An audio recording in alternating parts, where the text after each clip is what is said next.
In the name of Allah, the most merciful, the most gracious, good morning, ladies and gentlemen, our distinguished people from also remotely applications such as Zoom. You are more than welcome. At the beginning, allow me from this workshop to extend my sincere thanks and appreciation and warm welcoming from Italy, Greece, and Lebanon.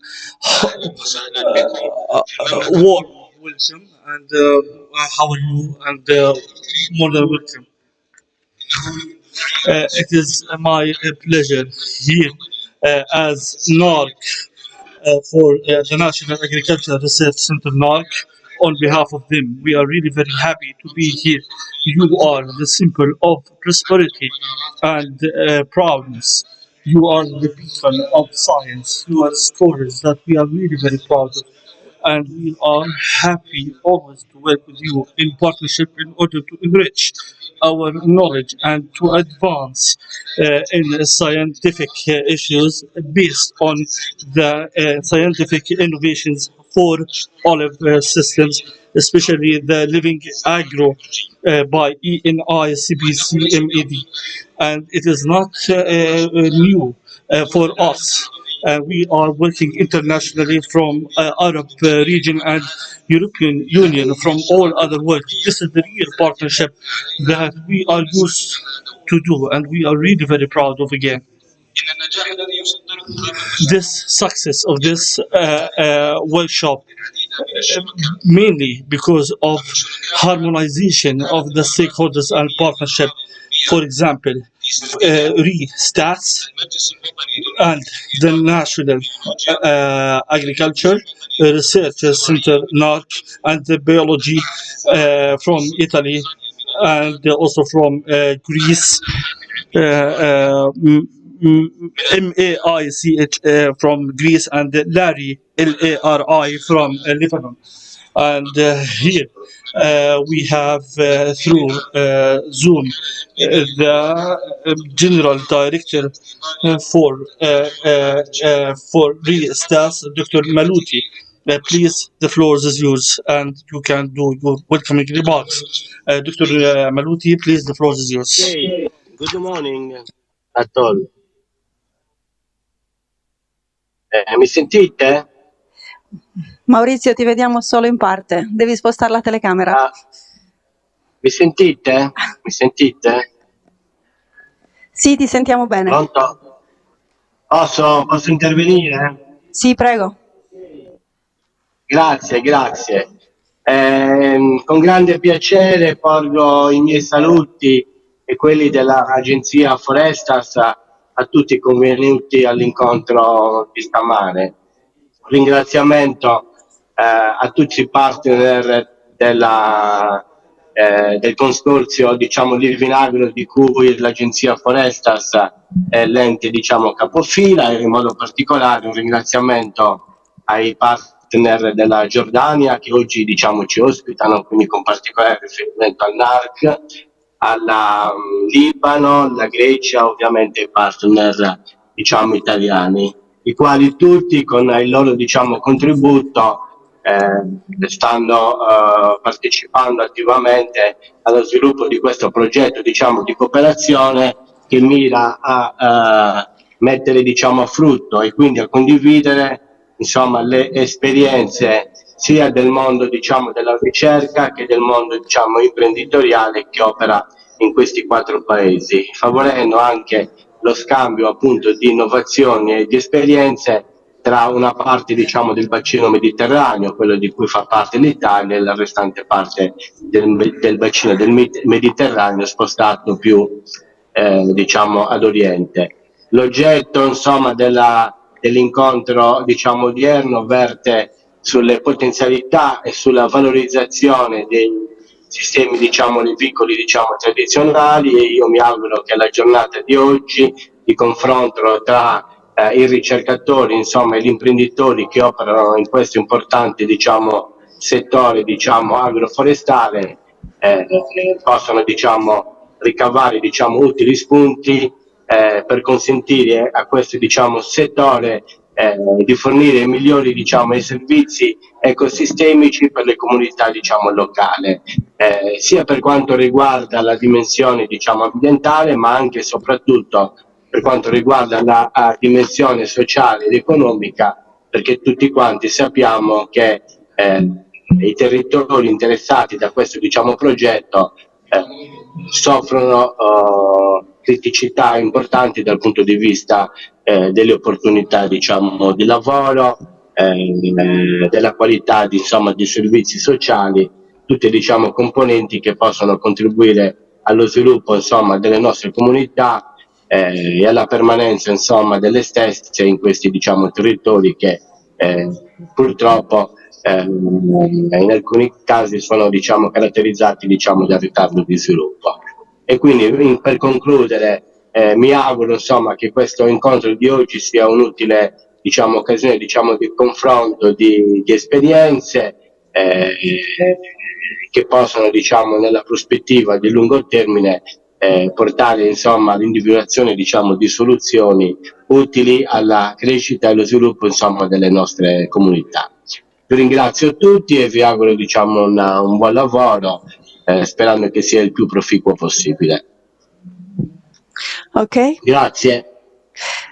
Grazie. Se vuoi tradurre, Sara. Thank you. Yes. Grazie. Thank you very much. I can do a translation. Yeah. Okay. Okay. So, on behalf of the General Director of the Regional Forest Agency for Land and Environment of Sardinia, Dr. Mallocci welcomes you today and thanks you for being here.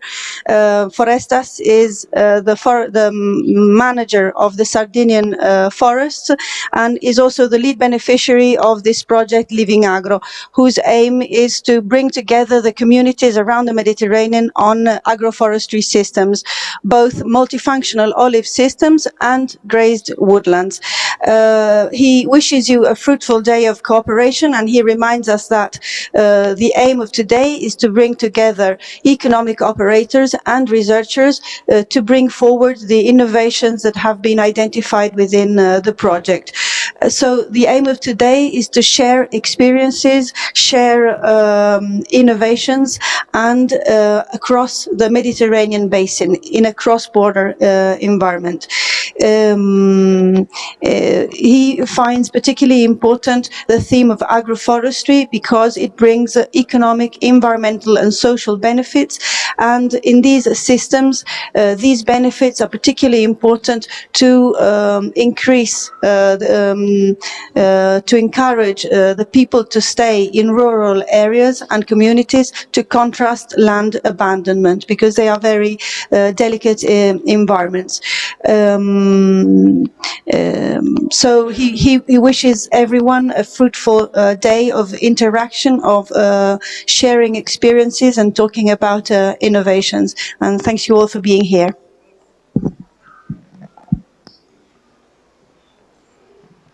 Thank you so much, Dr. Mallucci, for your interest. أما الآن اسمحوا لنا. Now, please allow me to give the floor for Dr. Nizar Haddad, the head of NARC, National Agriculture Research Center, and on behalf of him, Mr. Nasser Ayoub.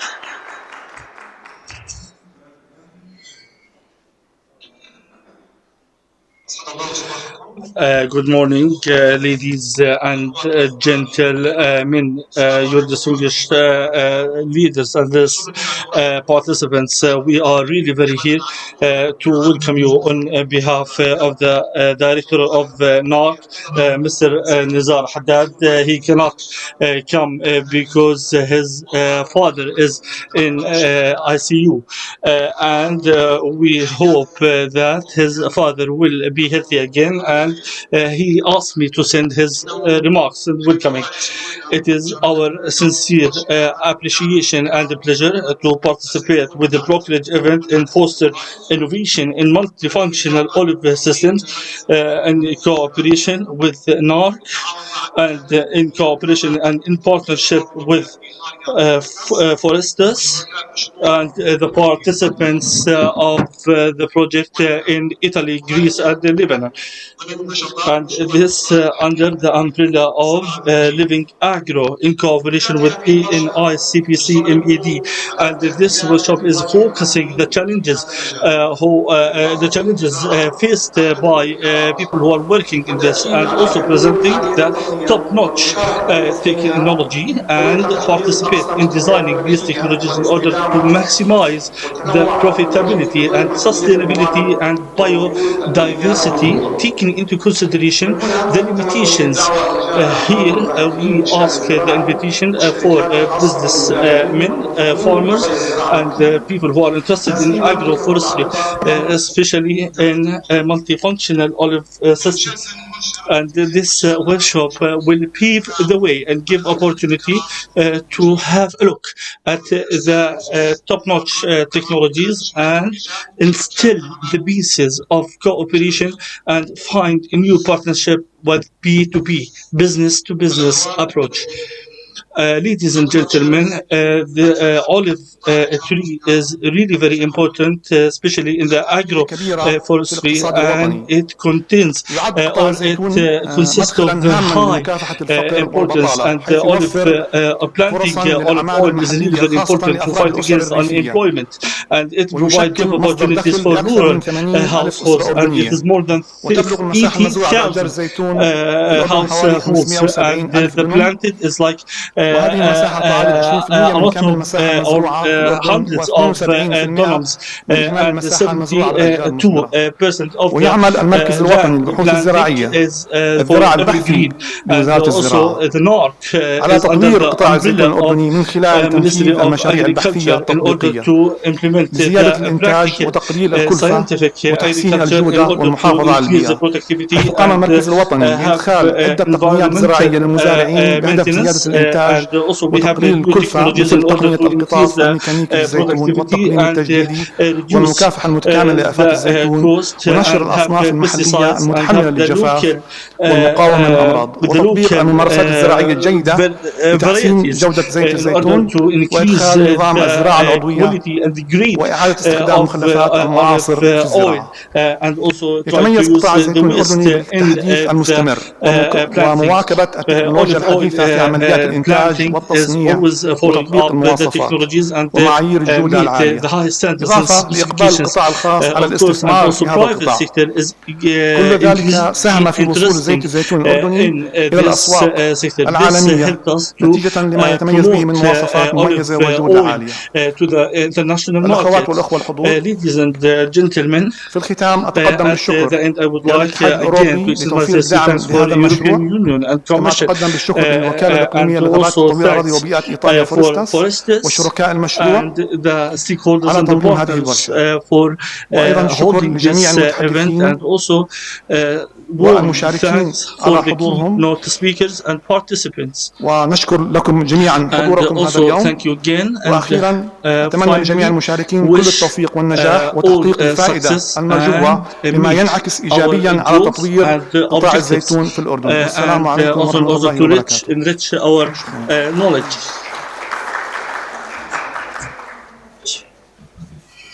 شكرا دكتور، وكل الأمنيات بالشفاء العاجل لوالد الدكتور نزار حداد. And I hope that the father of Nizar Haddad اسمحوا لي will أن أقدم ملخص أو موجز عن المشروع.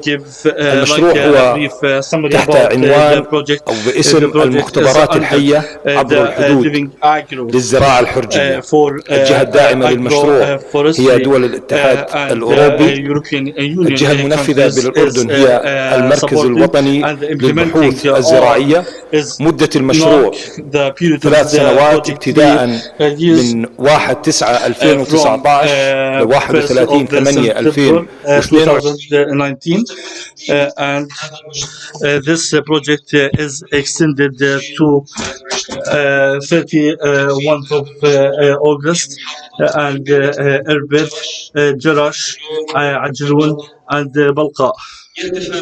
And this project is aiming for having scientific research through living labs based on the open innovation in order to support study and the technology which increase the cooperation between the scientific research and the academia and the farmers.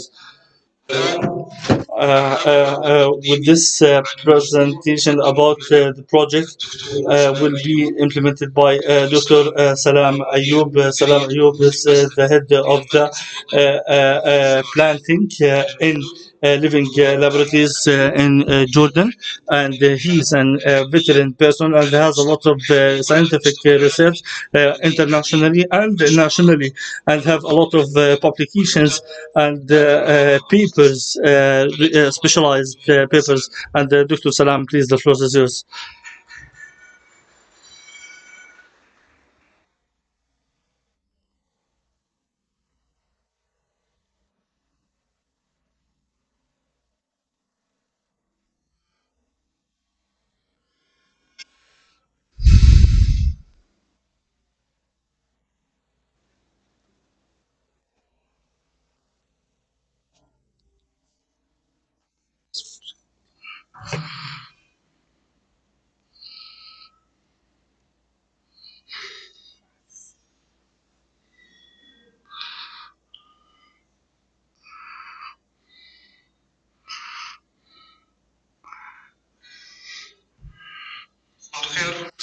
Good morning, ladies and gentlemen. Thank you, Dr. Murad, for this introduction.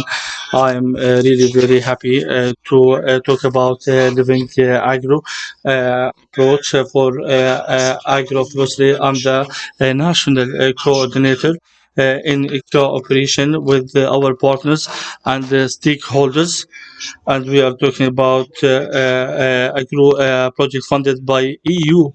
The aim is to support education, improvement, and innovation in multifunctional olive system, and also grazed woodland. The project started in 2019 for 4 years and at 2023. So it was 3 years, but extended 1 year additional 1 year. The EU is funding it based on the project ENCI CBC MET. And within this project, they have 6 organizations from 4 different countries. The lead beneficiary, the leading beneficiary is the Forstas and the Italian center, CNR, and the National Agriculture Research Center, and also Larry in Lebanon, and also MAICH in Lebanon and Greece, and also ATM Consulting Company. This project entails or contain or increase the fighting against the challenges of technological transfer in the Mediterranean area, especially the forests system. So in order to sustain production and protection biodiversity through good practices and enhancing transfer of innovation and increasing profitability for territories and main actors as well as stakeholders involved, whether universities, think tank, research studies, local companies, CBOs, CSOs, and also the private sector as well. The topic is about agroforestry and living agro laboratories. For agroforestry and living laboratories is really very important topic. The agroforestry is using the land and managing it through a system to planting trees and the yields and the crops of it, and provide legumes and veg through forests. And it is a complementary approach between the woodland and the agroforestry, and also including the farming, livestock farming as well. And there is diversity in planting systems and sustainability of the environmental agriculture as well. The overarching goal is sustainability of planting or growing systems, planting systems. The living agro labs is like a concept.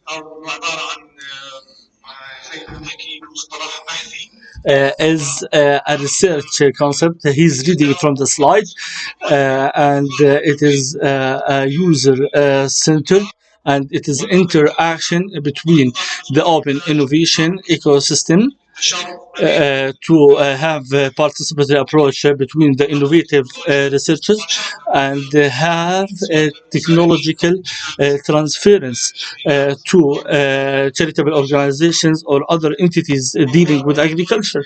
And this will be done through a direct communication and technology transference, and also implement these experiences. And so basically it is direct, consistent, sustainable communication and connection sorry, between the beneficiaries and the think tankers and researchers. And of course we will talk more with Dr. Sarah about living laboratories and this domain.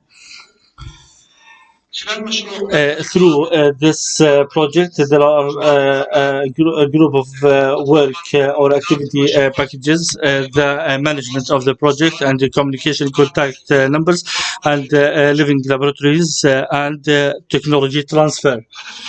The overarching goal or the general objective is creating, from the slide again, creating cross-border living labs to sustain the multifunctional olive systems, and also grazed and technology transference in agroforestry and cooperation with think tank and SMEs, small and medium enterprises, and all other stakeholders in this regard. And we said that we have two labs. One, we're talking about living laboratory number one is about the planting and agriculture for multi-functional olive system, and the second one is the grave woodland in agroforestry business. These labs will be established, and they will be having communication and connecting through the ICT platform, and we will uploading the full details about these labs on that platform in order to facilitate the accessibility for information. I would like to talk about the achievements or the progress being made on the national level. At the beginning, we had the methodology. We conducted a survey and data collection about the stakeholders and the people who are interested, and we know the economic stakeholders, and analyze this information and the data and put it into a database and conduct a survey for common cross-cutting issues in order to establish a database for this project and have gender analysis and human rights approach and water security. We have a specific committee in this project in order to validate the information and the environmental protection and the human rights as well. Till now, we managed to publish 12 projects or news letters every 4 months. We will have a new news letter which highlights the whole progress and achievements during the period. We have in Italy Greek, Italian, Greek, Arabic, and English, the languages. I'm sorry. Publication of 5 catalogs of innovation has been published, and it is there on the ICT platform for the website project website, and through NARC we had the rehabilitation of the greenhouse for planting trees, especially seeds, forest seeds, in order to increase agroforestry and the forest sustainability. And in NARC, we have field trials and some experiences and observation regarding to the multifunctional olive systems. And NARC as well created a short video or film about the observer for intercropping of legumes and olive trees. At the beginning, we conducted a field visit to Sardinia in Italy for capillary in Forestas to have a look at the activities done and implemented in Sardinia. And these are the news letters which have been published till now. And we have also 12 publications for mass media of this project, and we have implementation in Jordan for the field trials about the intercropping for planting legumes in olive tree in order to increase the fertility of soil by providing soil with nitrogen, potash, and other elements through planting legumes, and also improve the characteristics, the physical characteristics and texture of soil, and also increase the productivity of olive oil and lessen the cost. Instead of using the chemical fertilizers. And instead of that, we use the legume and also improve the environment and also avoid having weeds, growing weeds in olive tree orchards. And also the first one we have observation in Jerash Governorate, second year Erbid Ajloun and Balqa through having we did planting for some legumes such as faba beans and the green faba beans and stock pear in Jerash, Balka, Ajloun governorates. These are the legumes after planting. And The aim is to improve the quality of the soil and providing it with the natural elements and nitrogen fixing approach. Also stabilizing it in the soil. This is the pitch after the yields, and also farmers had liked it as a vetch for livestock farming. We had the results. We had the indicators that faba beans implementing or planting increased the fertility because it increased the nitrogen, potash, and the other elements. So faba beans created great results as a cover crop, and it increased the productivity of olive oil compared with the stockpia and other legumes. So faba beans did the greatest job. Other activity in Jordan, we have some activities related to forest. The optimal use of lands and increase planting of agroforestry in forests, and we have a cooperation with other entity in Jordan, and we hope that we can provide the facilitation to plant these yields and cover crops. الموقع اللي This is the site for the forest which need rehabilitation and development by implementing multiple activities. I hope we can reach our goal. These are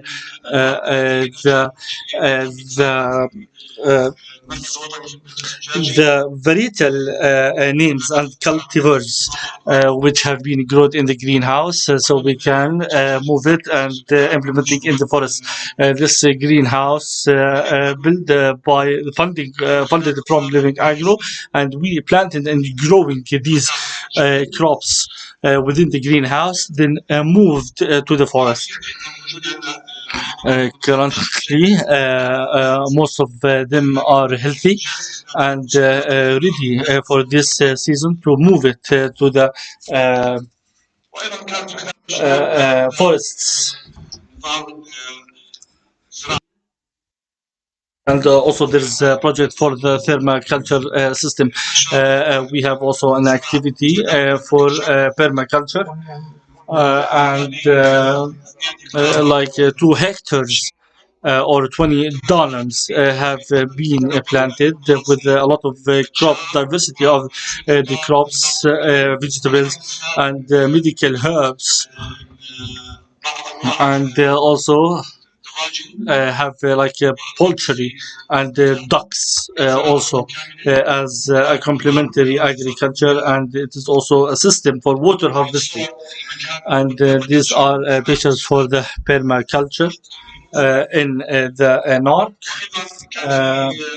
and also during the project we conducted different field visits in 4 countries, and we have had a visit for Tuscany in Italy to have a look at the Greece, and also forests in Sardinia and Tuscany.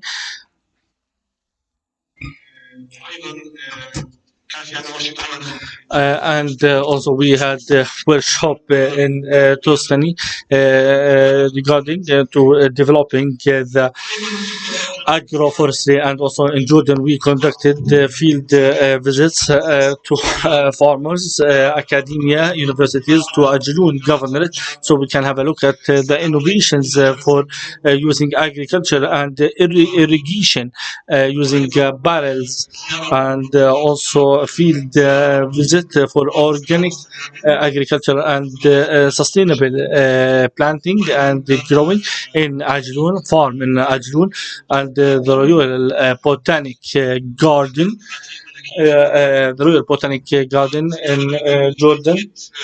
and also visit to natural reserve in the bean, and also we conducted training for farmers about good practices for evergreen ancient olive trees especially. Here I would like to highlight on the ICT platform. This is the platform for the project, and it has been launched in the website, and it is active, and all information are being updated gradually and timely, and you can have information in Arabic or English for people who are interested. And also there is a Living Agro forum for Q&A, questions and answers, and also see information. The expected achievements, we expected to sign agreements between the universities, research centers, and the private sector for mutual understanding, and also 8 enterprises cooperating with research in innovation activities from the slide, and also 6 training courses and workshops on the business creation, and some products and services, 10 new products or service providers, and this is expected to be done at the end of the project, and also conducting business brokerage events. We are expected to conduct 30 brokerage. This is the first one. We expect to have 30 events in innovation in olive tree, and the second one will be on Thursday, and also in Lebanon they conducted 3 workshops, and in Greece as well they conducted workshops, and hopefully we will be able to have B2B events, and also some technologies for technology transfer and intellectual property, and also the activities, and also the field visits, like about 20 field visits for participating countries in this project. Thank you so much for your kind listening.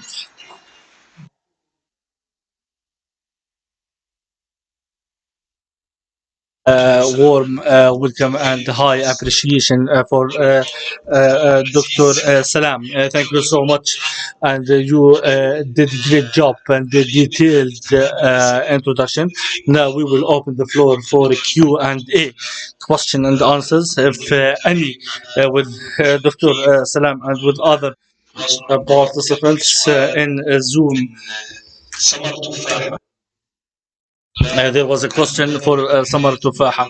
Is there any studies and research in NORC about implementing the living agro to take care of olive tree? Is there any research and studies dealing with the care of olive trees?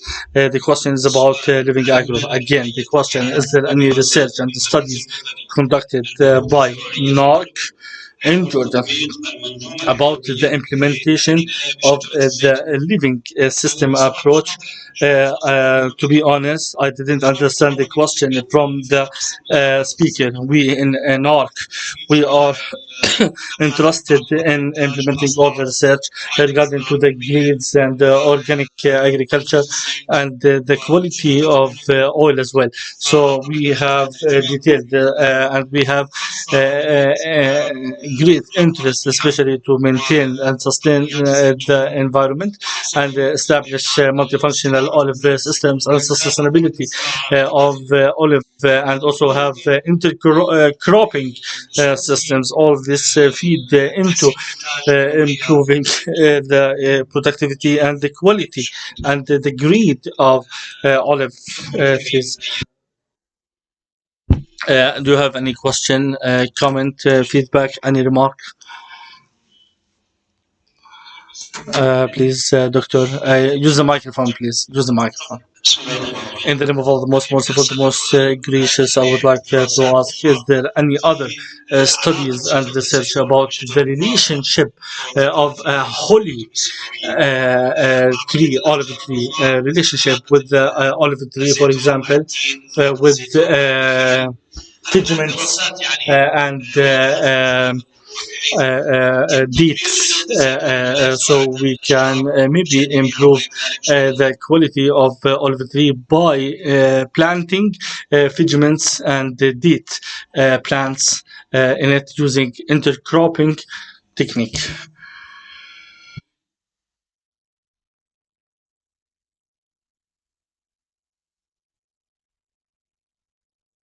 Ahmed Mayas, this project is from 2019. So they have been together. If you want to renew the project or extend it, are you going to invite new partners? Are you going to invite new partners when you are going to extend the project, or are they going to stick with the same partners and stakeholders forever? Talking about olive trees and having intercropping. We have experience about cover crops such as legumes, and we have studies and research about it. We need more studies about implementing and planting, for example, figments and other other plants, and also in Greece there is experience with the intercropping between avocado trees and olive trees. I do agree that we need more studies about this project and about intercropping with other plants and the trees in addition to legumes. Regarding to the second question, the project was 3 years and extended 1 year, and it will end in August 2023, and the partners are there. But because of COVID-19, we didn't have any luxury to go field visits, and in order to compensate COVID-19, we extended the project to cover it. The activities are there, and we hope that we manage to implement. So I think that it is maximum 4 years. Are you going to implement, invite new partners? Yes. So the question, the question, the farmers, are you going to invite new farmers or new entities? Yes, we are going. We are thinking of. Please ask him to use the microphone, but I can interpret because of the echo. So we can invite the farmers. Microphone. We can invite farmers. So the question again, are you going to invite more partners and stakeholders? We will not be having a new, or we will not be having time to have a new projects. We will be just continuing and sustaining the projects that we have started. So we are not going to start new innovations.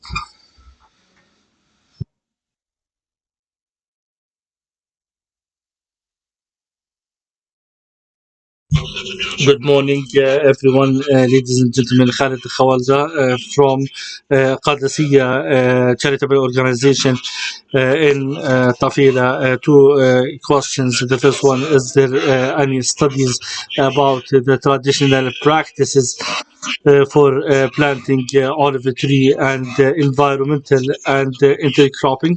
Is there studies of these traditional planting?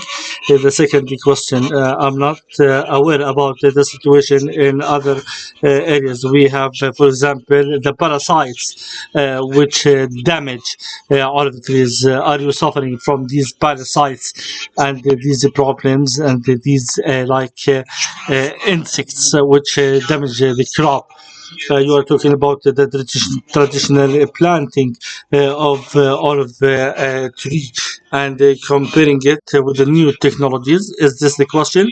If it is the question, we have conducted new studies, and of course, we will not be replacing the traditional 100%. It is a combination and it is a mixture, and comparing it with the technologies and the traditional by using the chemical fertilizers and the pesticides, chemical pesticides. So it is a mixture.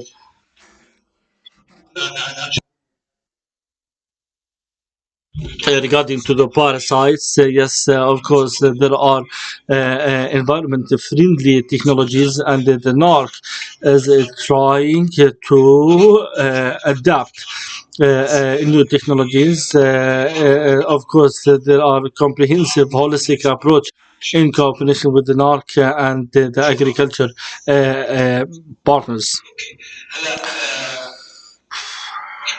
Now, please, for the sake of the time, we have the round table at the end of this event or today. If you have any question and answer, and we cannot cover it, of course, you will be more than welcome to participate in the round table session through navigating the project and the objects. We have the lab.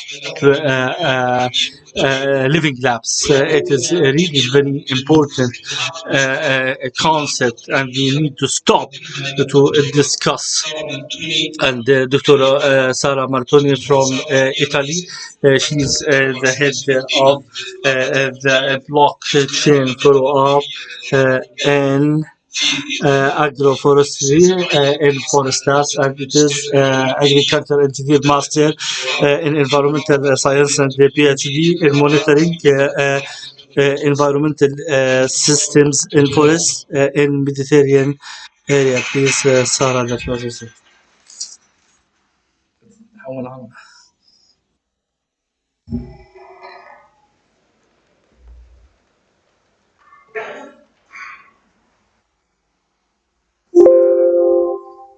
Should I use this? Good morning, everybody, again. My name is Sara Maltoni. I work for the Sardinian Forest Agency for Land and Environment. Again, I thank NARC for hosting us in Jordan, our Jordanian partner, but also I thank the partners from Lebanon, from Lari, and also from Greece. So just to remind us that this is an international environment and a cross-border meeting. I will thank about the description of the Living Agro project. I won't go again through its mission and objectives, but I only want to focus on one thing, the Living Lab approach, try to explain it and try to make sure that we all contribute to this very ambitious goal. So, do I have my presentation? Good.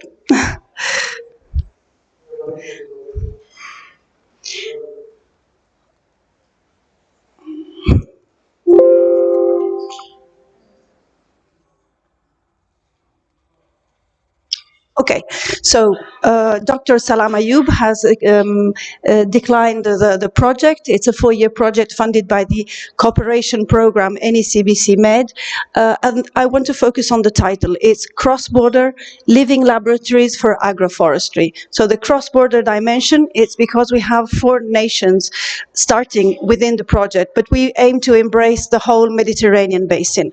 And it's a living laboratory approach that I will try to explain, although it's quite a new concept for some of us, although it's been running in the European Commission language for a while, and it's based on agroforestry, the combination of trees with crops, trees with animals, to increase the economic, environmental and social impacts and benefits of management. So what is a living laboratory? I think Dr. Salam has presented this definition from literature, the basic definition. It's an open innovation ecosystem that operates in a well-defined territorial context that can be local, national, or international, to integrate the research and innovation processes within an association, within a community of public and private and people partners. So we can see that these three elements are the basic features of living laboratories. First of all, it has to be a real life setting. That is why we have field trials, we have testing in pilots with in all the countries, in Italy, Jordan, Lebanon and Greece. We are testing the innovations that we propose within the living labs. Then it's user-centered approach, which means that we want to learn by the end users, the farmers, the industries, the associations, the charities that operate in these contexts, what they need, their innovation needs, and the innovations that they propose to solve their problems. And so we want to work together in this user-centered approach. And then it's a co-creation, because we aim to develop the innovations together with farmers and industries. So it hasn't got to be just a research to the farmers approach, but a two-way bidirectional flux of information and experiences. So living labs are basically communities and networks, people interacting, people talking through different events, through different tools, so through field visits, through brokerage events, through the ICT platform. These are the means that the project Living Agro uses to create this cross-border community. Of course, it's a very ambitious goal because each country has its own peculiarities, differences, but we also have common problems. We share common challenges. So creating this community is a way of sharing experience from one country to another country, from one sector of the value chain to another sector. So basically what we aim to do is to bring together in events or in the ICT platform all these people so that they can talk and interact. So this is our approach, and maybe I hope that this way I have answered some of the questions that were posed just now, how we experience the living lab approach. By talking to people, going to their own farms, testing the innovations in their farms, listening to their needs, talking in events like today, brokerage events where we have different types of stakeholders, listening to their questions and seeing if we are able to address them, if we are responding to their needs. There are one-to-one meetings for each of the innovations presented. There is the round table, and there are the people that can answer your Q&A today. So we hope that this event today is a way of experiencing our living lab approach.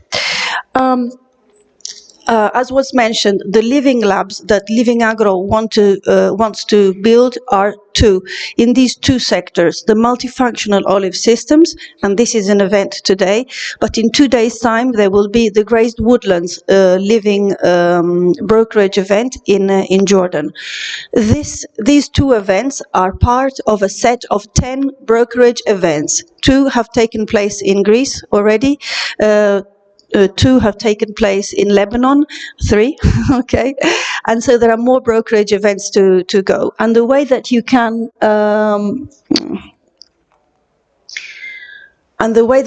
join this community, because it's not a closed partnership. So the project starts with 4 partners, but then the aim is to create a community where many people and different type of partners join. Why? Well, to explore new ways, the ways that agroforestry can increase farmers' income and impact in the environment, to discover new innovations that can help the sustainability of these Mediterranean ecosystems, access services of the living labs. We have e-learning modules that can be accessed for free. There are training courses, there are innovations catalogs that you can access, and so I think it's a good opportunity to learn from other experiences and to access free services and information. Basically, to connect with innovators and stakeholders in face-to-face meeting or online meetings, and find new ways to increase the farmers' incomes and reduce farming expenses. So increase the economic sustainability of your enterprise and basically be part of this community.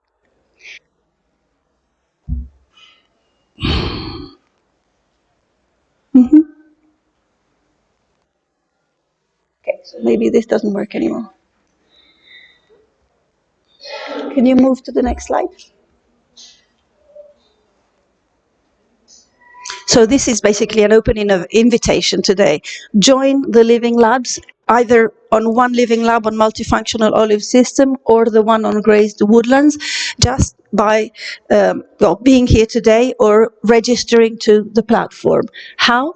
This is the link to the platform that we have developed. It's an ICT platform aiming at putting the information we have gained during these 3 years of the project in one website, basically. In this website, you will find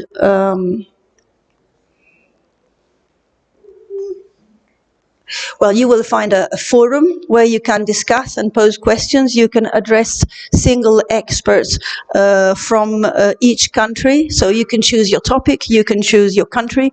You can meet other enterprises from other countries. Next slide, please. You can find information about the catalogs of innovations. In your bag today, you have catalogs with only 5 innovations, but they are a selection of about 26 for olive multifunctional systems, innovations that have been developed by the partnerships, and you can access these innovations through the platform by browsing in the catalogs of the brokerage events that have already taken place. You can learn about our field trials, access the e-learning modules, or other Living Lab resources like literature or news and events concerning agroforestry. Next slide, please. You can participate to the forum, talking to other people in your country dealing with the same challenges that you are dealing with, or you can ask a question to single experts. Next, please. And it's as easy as a click. So you can either scan this QR code or type this register. So you register to the platform, and then you will start getting updates on our activities. You have to be patient because the platform is actually in the making. We are constantly uploading information. Some details might not be perfect. We are working on it, so work in progress, and we hope to improve it with your contributions and support. Please. And our one of our tasks will be to try to engage you also through a partnership agreement in each country, where you will give your permission to keep in touch even beyond the end of the project. The project will end in August 2023, but we hope that the community that we are building will go beyond, and so the activities will carry on even after the project has ended and increase with new partners, new experiences, new innovations. So this is also an open quest for people who want to take up and continue the activities even after. Also through the ICT platform, which is led by Lari, by the Lebanese partners. We are open for candidates for keeping on in the activity of the Living Agro project. And I think this was my last slide, so I thank you for your attention, and I invite you to join our communities. Thank you so much.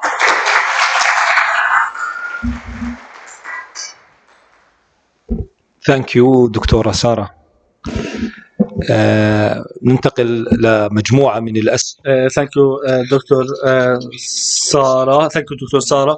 we will move to Q&A session for people who are in this hall or joining in from Zoom.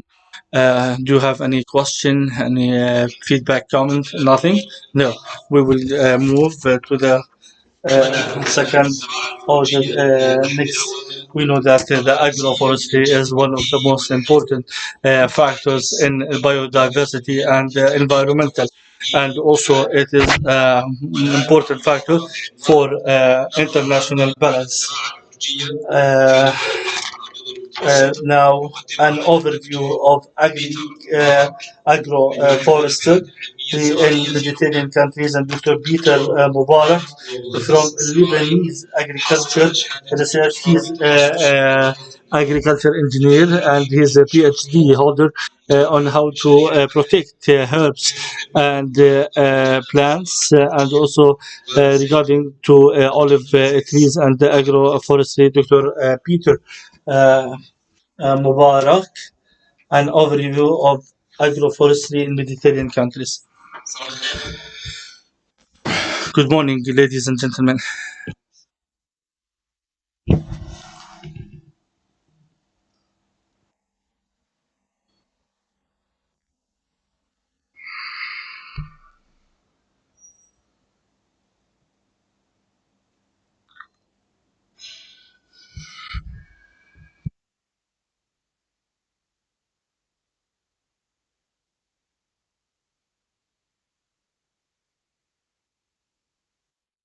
Good morning, everyone, ladies and gentlemen. My name is Peter Mubarak from LARI, Lebanese Agriculture Research Center. Allow me to extend my happy feeling and enjoyment. And this is my first time in Jordan, and hope it will not be the last.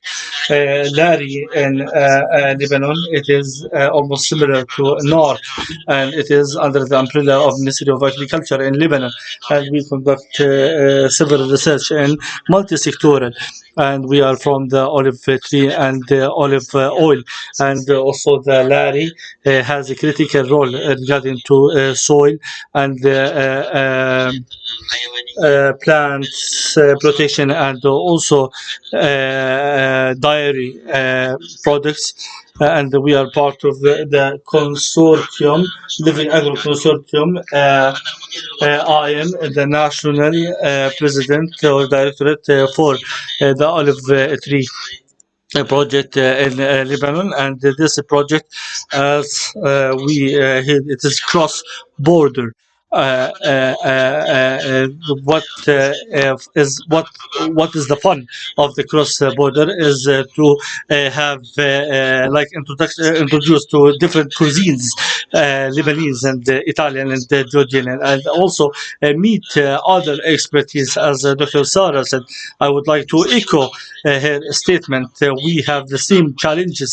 We are in the Mediterranean area or region, and we have the same hardships, the same problems, challenges. So we might have overarching goals, but specific nuances. The cross border is good because we are sharing all the scientific research from the four different countries. So this also will just replicate the result of the research done by Jordan or Lebanon and reflected it in Italy or Greece. So we today, every day, we have the chance to be part of the Living Agro team through the ICT platform. You can go and register, and you can have a look at all scientific researches and with the innovations that we are piloting, and also the innovations, and we try to simplify it so we can implement it in our context. And here I would like to extend my sincere thanks and appreciation for Dr. Salam from NARC and the Foresters. and we will hopefully we will repeat it next year as well. Today I'm going to talk about the agroforestry in Mediterranean region. The agroforestry, it is like a concept. What is agroforestry? We might not be familiar of it, or maybe it is a new terminology or concept, but a simple identification. If we have a specific agricultural system, we have plants and other crops in addition to livestock farming. So if we think of this topic, we didn't reinvent the wheel. It's like legumes, veg, and stockbeer, barley, and sheeps. It is not a new thing. If we look at the history of the agroforestry, we can see it is like, especially in Mediterranean area, from the beginning of the agriculture and the planting. This is the system. This is the ecosystem. But if you need agroforestry, such as if we, it's like it describe this agriculture system.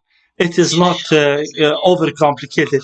We might forget it or like we go to the monoculture, and it's like we are having the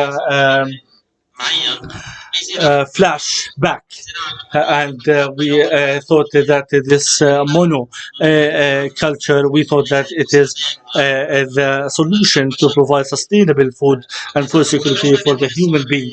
If we have a look at this picture, it is a traditional, the one on the left in the Biqa in Lebanon, and it is grazed woodland, and all of it is used, and the sheep as well, and also we use it in the mountain areas, the goats, because it is rock, and the sheep cannot climb, but the goats can climb these high rocks. And also in the second picture, we can use the sheep because it is like a flat area, and so these are from 1,000 years, but we created the agroforestry.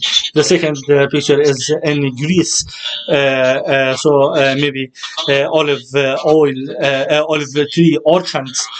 We can see some livestock farming, and also this is from other countries from the Mediterranean, and it is natural to know the olive tree with other crops such as vegetables, and because it can adapt to the climate change, and they can live in harmonization together. This is the simple approach or a simple example for the agroforestry. And we can see the grape and the thyme, even walnut and pear, dates in Greece and Italy. We can see a chestnut, and we might forget it. Maybe these are traditional, but it is really very profitable. And also some trees for wood, such as trees for high temperatures, such as oak, and but oak is higher technology.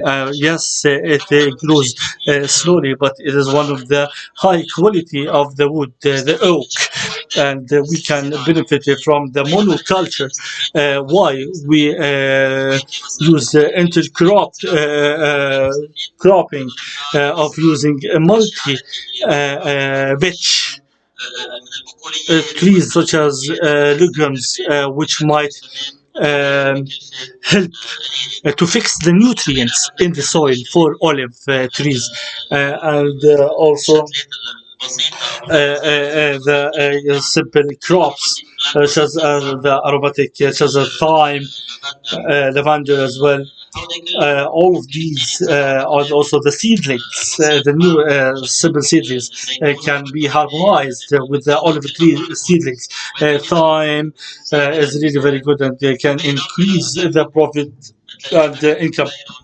Also, cereals such as wheat in Lebanon and Beqa area. It's like marginalized areas. Oak trees are always there. The surroundings of terrains, and because patiently they will leave the tree to be planted and grows naturally, and also they clean up the land so they can plant legumes. So the oak is at the surrounding, but unfortunately now it is marginalized, and no one can now is care about planting veggies, and also goats, sheep as well, and other livestock are there in agroforestry, and also in Greece. They are focusing on chicken and ducks, and also it is important and goose as well, because they can get rid of weeding up or getting rid of weeds. If we talk about the benefits of the agroforestry, it's endless advantages. The endless advantages. Of course, all of us loves money. So the farmer, if the farmer, they are not planting for fun or maybe a hobby. We are seeking income, productivity, and we have generating income. That's why the agroforestry it increases our income by having a secondary or a tertiary crop, or maybe reduce the cost of productivity, and using legumes can be alternative of fertilizer. أسمدة fertilizers, the chemical fertilizers. So legumes can compensate the nitrogen that we need for olive trees.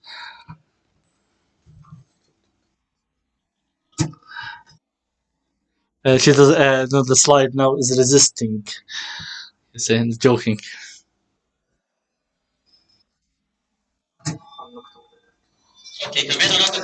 And another important thing, the diversity, the diversity. As farmers, one of the most important challenges, as Dr. Salam, that once the project is started, we conducted a questionnaire for farmers in Greece, Jordan, Lebanon, and Italy, in order to know what are the common challenges, mostly that they have a problem of the pesticides and the insects, and also the cost of productivity. There are endless benefits for agroforestry to fight against insects, and also biodiversity. When we recreate the natural balance in olive trees, we will reduce the challenges and the problems resulted by insects. So the intercropping is really more better, or much better than monoculture. I'm not digging in details, just a snapshot about also water as well, water issue. I always have an example. Have you ever seen a land land slides in agroforestry, so water, can go inside the soil, and we know that in the future we are might suffering from water. So also we are overusing and consuming the water well.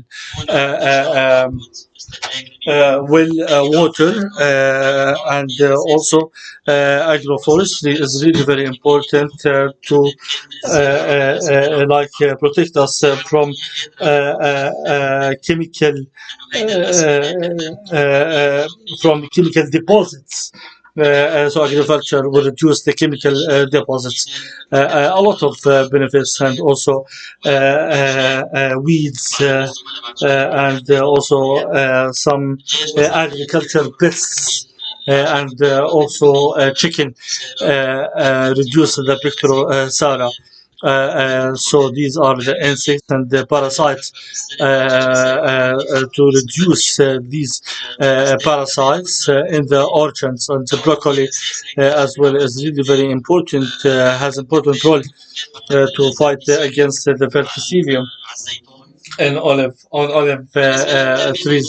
Regarding soil is really very important, and also this picture explains itself by itself when especially in the rainy seasons, if we expose the soil, will this soil elements will be dismantled, and but instead of that, for example, we'll have a crop cover. Why not, for example, in all our countries have barley or legumes, and also the green cover crops? Why on earth we expose soil to the atmosphere and the weather? And also we know the role of legumes in order to increase the percentage of nitrogen, and also stabilize the carbon in soil. And agroforestry play a great job. And also we always talk about the global warming and climate change, and our role as farmers and agricultural engineers to reduce the emissions of greenhouse gases (GHG), which is the main reason for global warming. Regarding to livestock, this is in the بقاع. All the goats are in the shade. And also, if there's high temperature and if there is no shade for livestock, and they will be like consuming high energy to cool themselves. And the studies said that if the livestock is cooling down and natural, all the energy and the elements and the nutrients will be more focused in order to produce milk, and also the micronutrients as well. A lot of projects in grape vines, and that leaves will feed the goats, and also and we will start what we call trimming trees, trimming or pruning. And also in the south of Bika, if you look at it, there is olive tree, oak, pine, and also there is a goat. The funny thing is that the land owner didn't do any single cleaning up, and didn't clean anything. So it is natural, and the land owner didn't bring any equipment uh, in order to have land reclamation. and also our old olive trees is really very high quality, and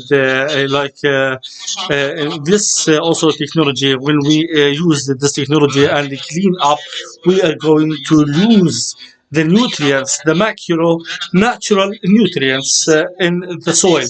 So if we clean up, over cleaning up, we will eliminate the factor of naturality. And we end with this lovely picture in Kaukaba area. This is the ancient evergreen, and it is more than 2,000 years. And our prophet Jesus, when he visited Lebanon, he sit under those trees, and yes, it is really very extraordinary, lovely trees and heartwarming.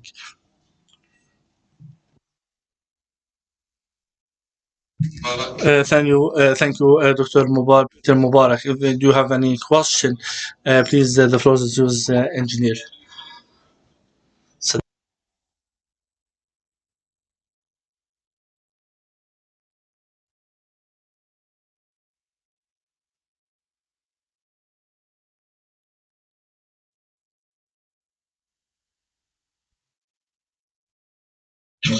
Khaled Khawalda, Dana Rizal. Thank you so much, engineer Peter. Mabruk, Mubarak. You have emphasized the traditional planting. We are not we don't reinvent the wheel. We just go back to the ancient traditional techniques and improve them. We have the sustainable management for forests is really very important.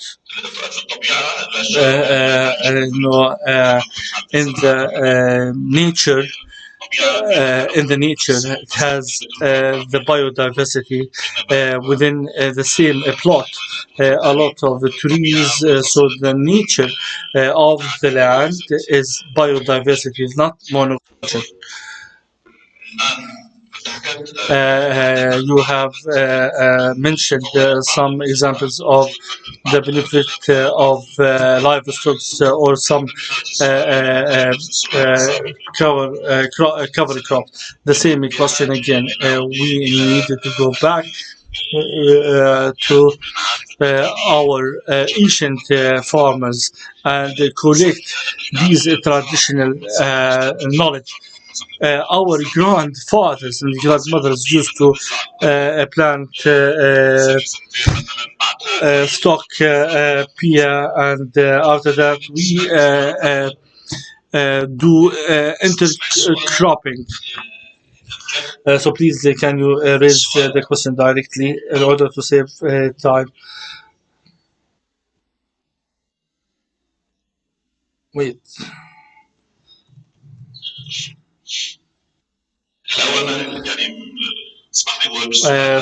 The question.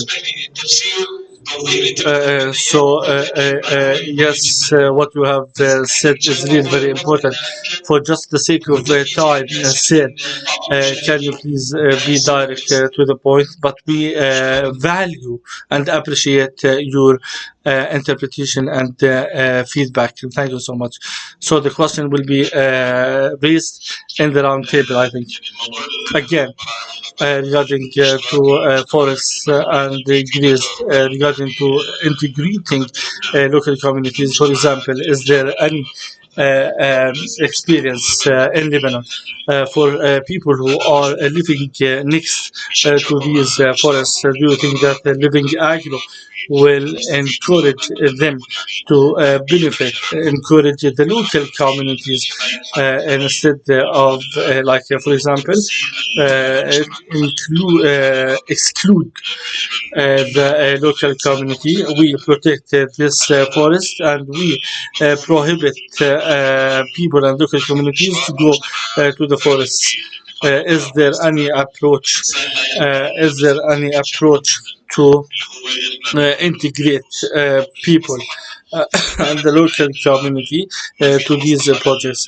If the forest protection has a new value and benefit for a human being, they will not be caring. Unfortunately, there is vandalism in order to fight against the climate change, and also we have reforestation. We used to have to plant trees and have reforestation and protect the reserves. We evaluate every case by its case when we talk about agroforestry. We are not saying that we are protecting the forest 100%. We are saying agroforestry, and part of it is grazing, and this natural harmonization between it in order to make it more natural. Of course,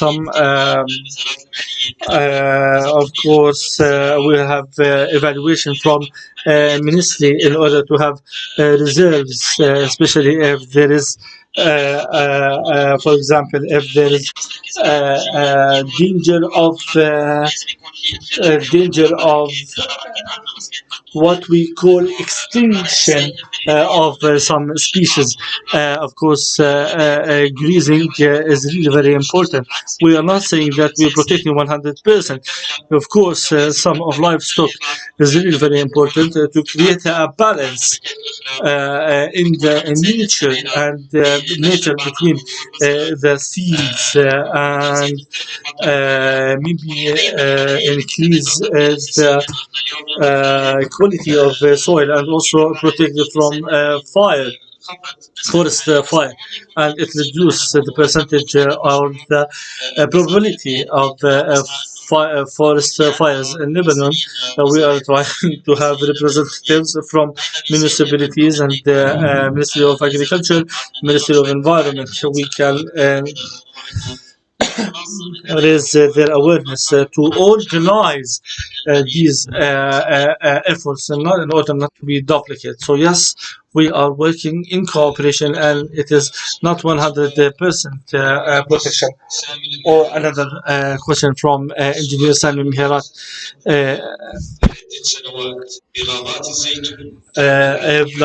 Set aside programs, will it help to have neutralize?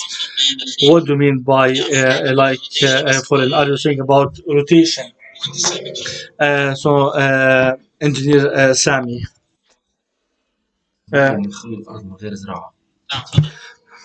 Please use the microphone. Let's say, for example, use the land neglected without planting, so it will rehabilitate itself again. I don't have one absolute answer, but we will reevaluate the nature of the soil, and maybe to have soil testing in order to know what are the lacking in elements. But when we say we do intercropping, there is an important thing to know what is the intercropping plant. For example, if I'm talking about papa beans or wheat, it is not that foreign like intercropping. In order to have full comprehensive biodiversity, we might have seed mixture. This mixture is really very important to use the appropriate seeds mixture for every country.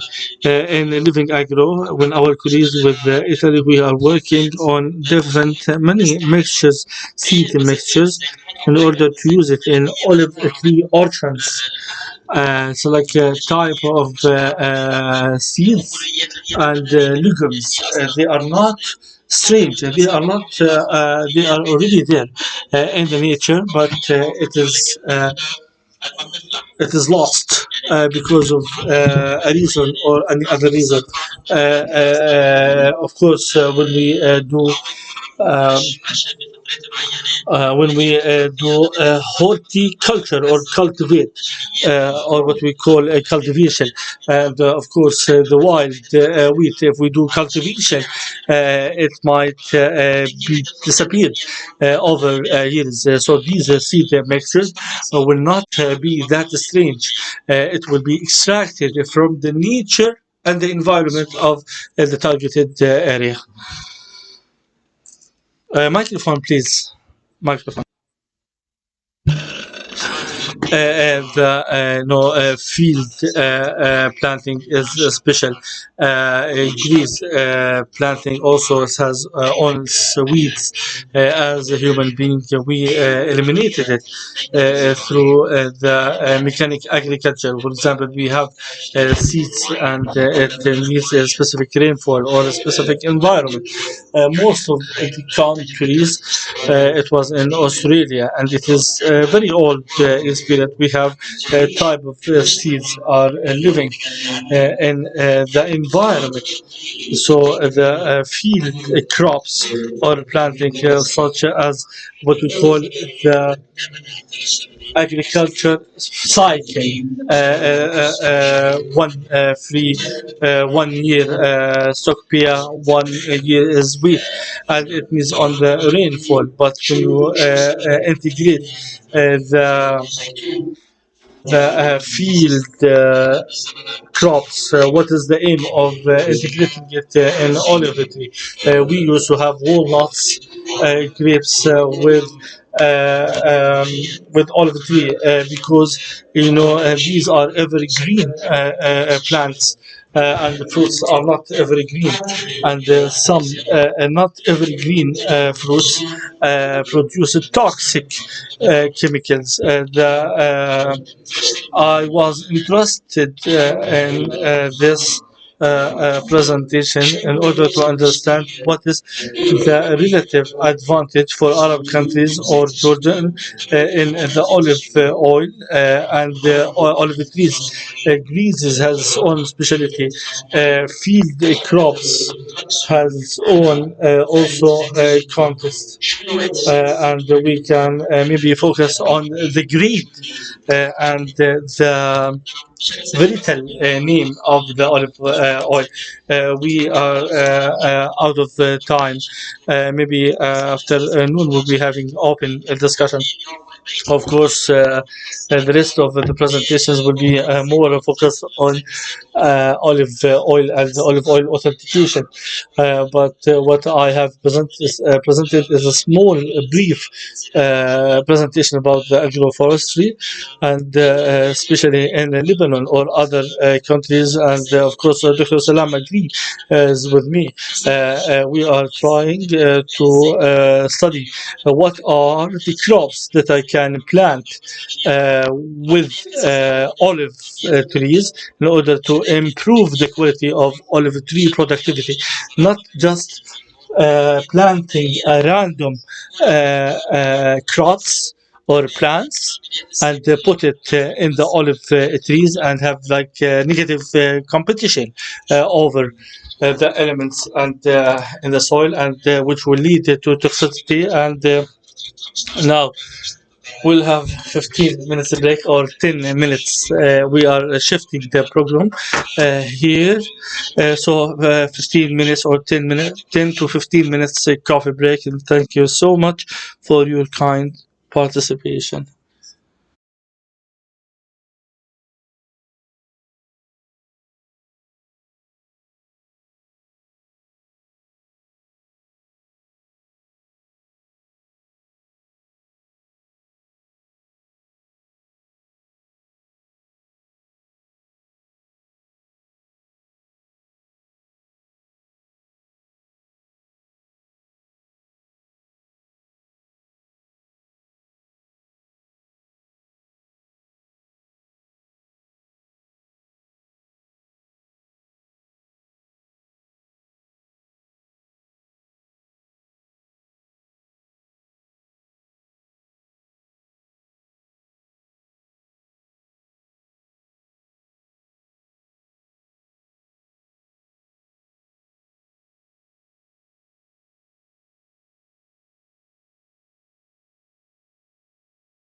back to the business.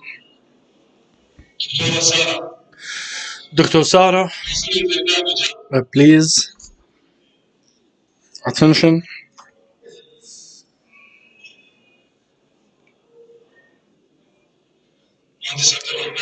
Engineer Abdulrahman, please have a seat.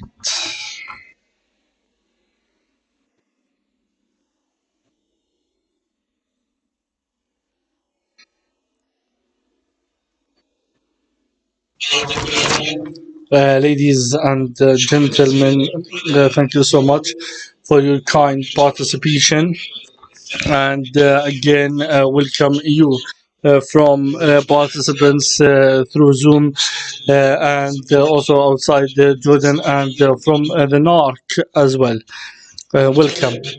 Let's continue the multifunctional olive systems and intercropping is a really very important scientific aspect that the project is targeting, and with a project called intercropping of stock beer in olive tree orchards. Dr. Anastasia Pantera from uh, Anastasia from China, Greece, and she's a PhD holder, and she coordinated a lot of scientific research about agroforestry and environmental forestry. Please, the floor is yours from Greece.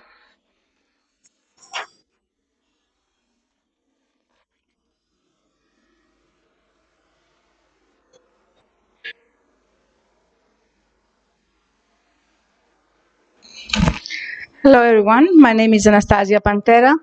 I am professor at the Department of Forestry and Natural Environment Management of the Agricultural University of Athens. I'm very happy to be here. I would like to thank the organizers and for giving me the opportunity to participate in this very interesting event. And I hope I will contribute to the cause and to the knowledge of this project. Can I have my presentation, please? Okay, so I'm going to present you two different experiments that we have conducted in Greece on intercropping olive trees. And for this contribution, there have been a lot of people working in this project. And so there's a big team of people that they have helped, and I would like to thank them all. And as all the Mediterranean countries, Greece is really, olive tree is one of the tree that is, and the crop that it's outstanding among the others. In Greece, we have valued the tree also in our mythology and our history. And of course, if you have come to Greece, you will see that it's an outstanding tree in the natural environment of Greece. So we have many trees throughout Greece. And I have to mention at this point that what is particular, sorry, I'll learn how to manage this control.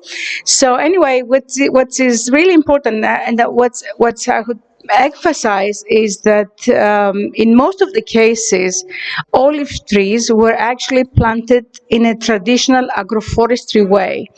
What means traditional agroforestry?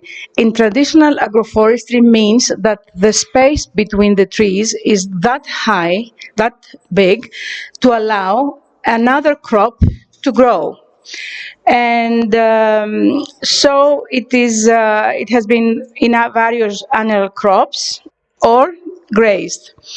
And I'm just mentioning that because I would like to clarify and that this is not something that is something that it's able to be conducted right now with a high density and super high density planting combinations. So this is a very traditional type of combination. And also right now, a big part of the olive groves are found in steep slopes and on terraces. And I would like to make also some keynotes in my presentation. One of the keynote would be preserving the soil, especially the soil, because as you know, Greece is a mountainous country. The plains are not so wide, they're not so big, so the presence of the trees play an important role in holding the soil. So the tree has been traditionally used in various combinations. It has been combined with almond, fig trees, and has been grazed. And the other traditional combination would mostly be cereals, in some cases maize, and other actually legume species or wines, as Peter has shown before. And in vegetable crops, and it also is combined by natural herbaceous vegetation, which is in most of the cases it has been used for grazing. And so grazing is another use of these systems. And I made some notes here, and I made some notes also from the previous questions that have been asked, which is I emphasize, and I will come back to this, why the combination should be with specific species. We have to be cautious about that. So the tree is very generous to humanity. It has been very generous to us. It provides us many goods. It's the olive as a fruit tree, the olive oil. It provides us feed for the animals. It provides us firewood, and also quite lately there has been a lot of production of various crafts that they have been based on olive wood. Another production from the olive orchards are the biomass, and this biomass has been traditionally been burned, which is not something lately I've been discussing with some stakeholders, and they have been examining alternative uses for this biomass instead of being burned, which is not something that is highly recommended. So anyway, the first experiment that we have conducted was in Phthiotida. Phthiotida is in central Greece. It's one of the prefectures. I could easily call it as the olive tree prefecture, because if you Google it, you will just see olive trees everywhere. So on the mountain part of Phthiotida, there are some forests. There's a lot of arable land and pastures, of course. And a very distinctive issue of Greek farms they are small. I collaborate with a lot of colleagues from other European countries, and I'm very surprised to hear numbers like hectares. In Greece, we don't talk about hectares. I mean, the person who owns hectares are just a few. Most of the farmers have small farms, and 1 or 2 hectares would be really a very privileged one. I'm actually emphasizing this because this is what it comes to agroforestry. In agroforestry, where you're trying to take the most out of the same piece of land. If you have agroforestry, if you have a small piece of land, you're trying to take extra production, you take extra profit, and the only way you can do that is with the multiple use of the same piece of land. So this is why it's so important, agroforestry. And also this is why agroforestry has been a typical land use system, not only in Greece, but in all the areas that the terrain is not so favorable for intensive agriculture. So in Greece, farms are small, and most of them are private enterprises. Most of the land is private. The olive trees are generally about 200 years old. And in this specific area, there are about 7 million trees, and agroforestry is a traditional land use system. And in some cases also, we have grazing lands and arable crops. I don't want to spent a lot of time about these type of uses, but after the meeting, after the presentation, we can discuss about that. So one of our study area was just at 2 hectares. It was a Mediterranean climate. The pH was quite neutral. We had the 2 type of varieties, Calamon and Amphissa. And I definitely emphasize again this planting space, 10 by 10 meters. This is a totally agroforestry space, because the 10 by 10 meters distance between the trees allows this extra type of use to have the arable crops. So this is the piece of land that we have conducted this experiment. It is actually in the center of Greece. This is Molos Theotida. Athens is here, Thessaloniki is here, and this is Peloponnese, and this is Crete, just to give you an idea where exactly we were based. So this is a picture of the land that we have conducted the experiment, and here you can see in with the olives. And also here in this picture, you can see the difference in the distance between the trees, which allowed us to have this extra use, this agroforestry use. So we used chickpeas. Why we used chickpeas? Because before the commencement of the experiments, we invited all the farmers, like today, and at the end of this meeting, we asked them what would they like us to do, what would they like us to try.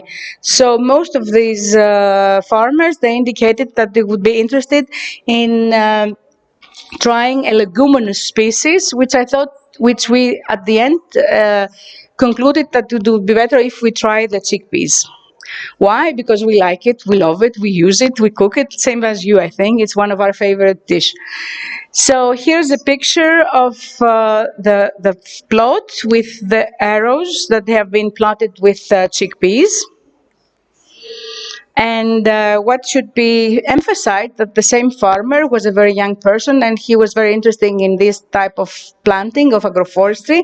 And he also had, in his piece of land, he has also had some other herbs. He has planted oregano and also some other herbal species over here, and fig species, fig trees, and also almond trees, because he wanted this diversity. He wanted his land to have a lot of diversity, and diversity starting from this multiple species type. But of course, the main species was olive trees. So here he also had in his land, he's also had beehives for his own production and his own use. And here you can see this picture from this land. So the bottom line was that actually after at the end of the experiment, this was a 3 years experiment, and what we have measured was the actual production, because the farmer's interest was actually to see how much olive would he have, what was his production. So what you can see was the production was quite high, and it was quite similar in both cases. In the case that he have used chickpeas, and in the monocrop that he had only olives, but he had to include some fertilizer.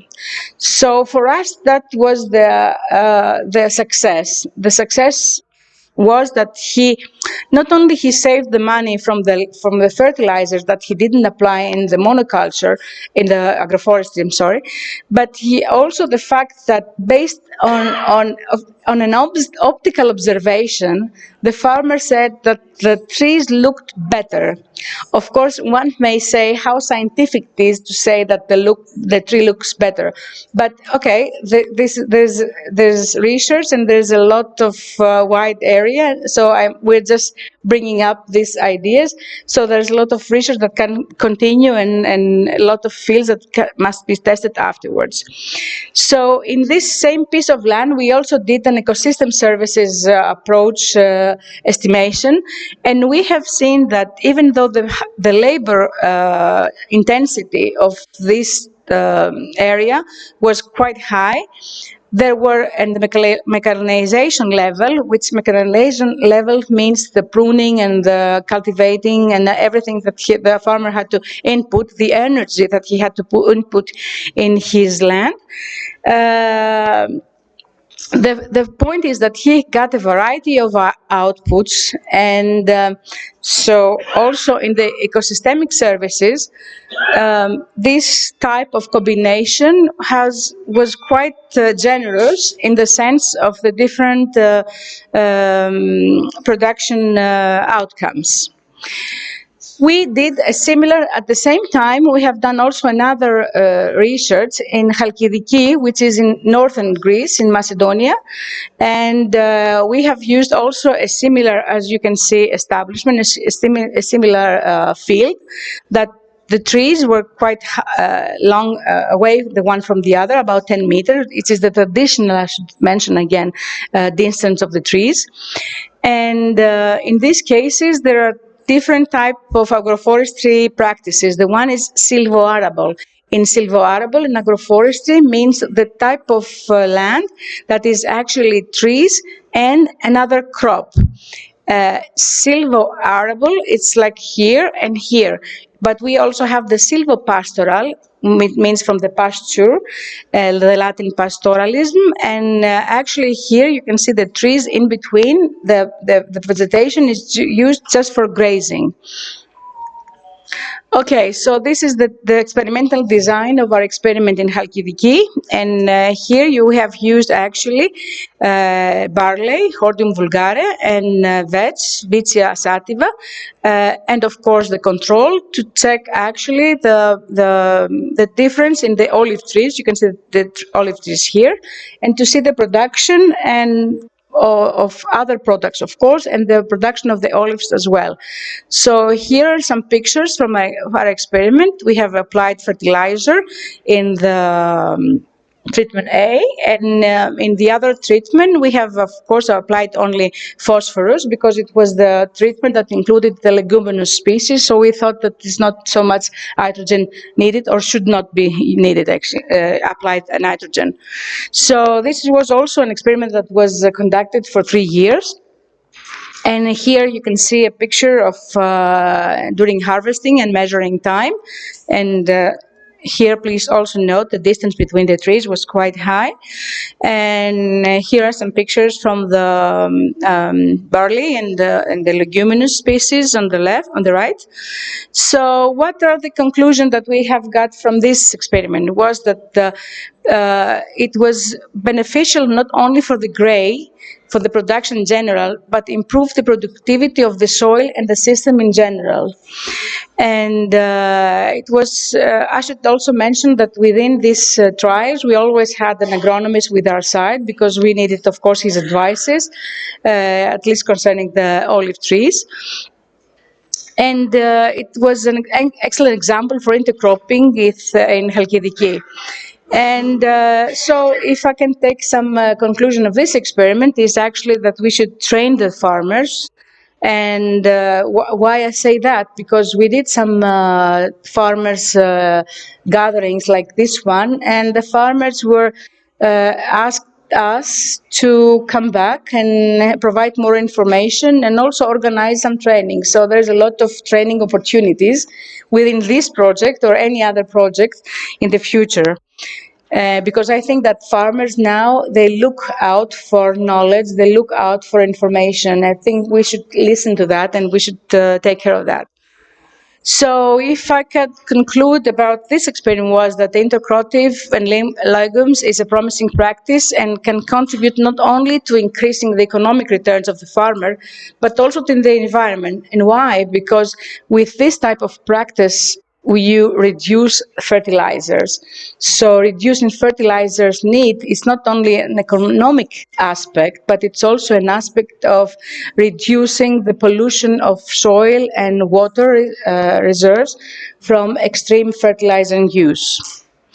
So as I said, these are some initial work, some initial research, and as someone said before, we should be very cautious, and I should emphasize this, on the intercrop that we use specifically when it comes to olives. I'm not a plant pathologist, but I have collaborated with plant pathologists, so I know from them that we should be very careful, and this is why I did emphasize and I did present only the research that we have done, and I know the results, and I'm quite certain about the results. So, but there's a lot of research going on now, and I think the olive tree is a very favorable tree for research lately. So only this October, a new so if you all do, I mean, we can also we can upload this type of information in the project's website. So as you can see, the results are all the same. The same is that the presence of the intercropping is beneficial for olive tree growth. And here there's a lot of actually research right now going on the rhizosphere microbiome. And I'm very happy because I'm also teaching forest soils, and I'm a soil person, and I'm very happy to see that lately the soil has been recognized as it should for its contribution for any type of crop and any other type of production. So here, and more emphasis is actually given lately to microbiome, and I should say that I'm also very happy because in 2023, the Horizon Europe projects will be emphasizing on the soil. The soil will be the leading subject in the project's proposals for next year.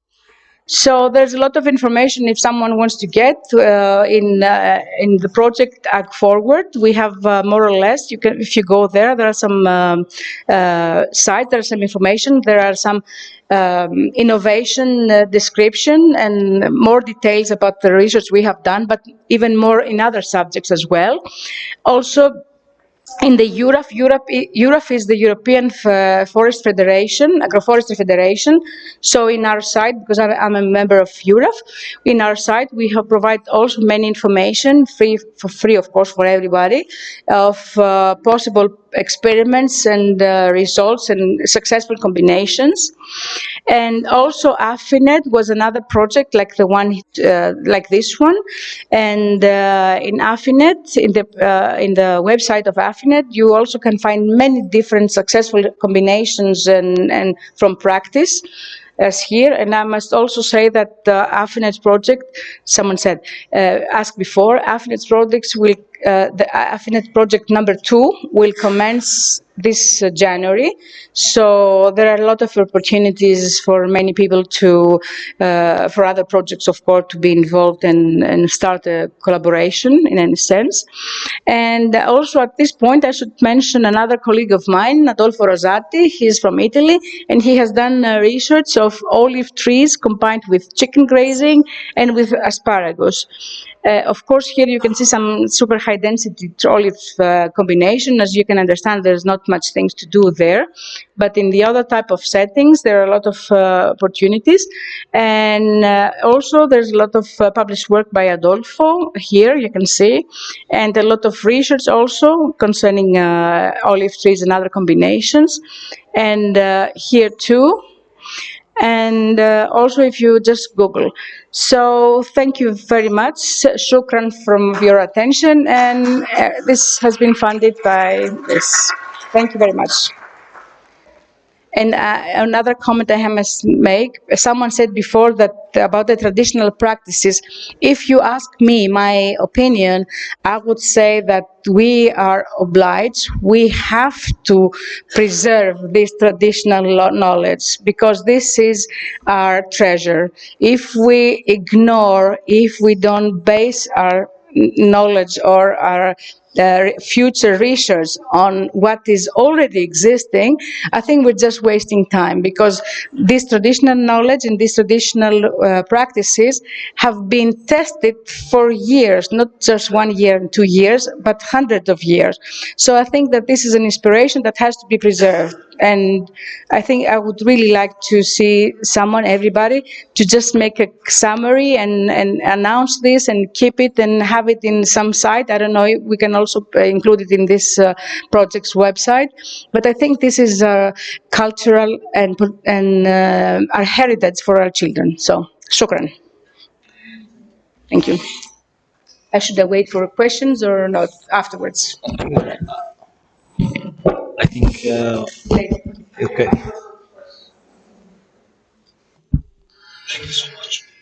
This very important information.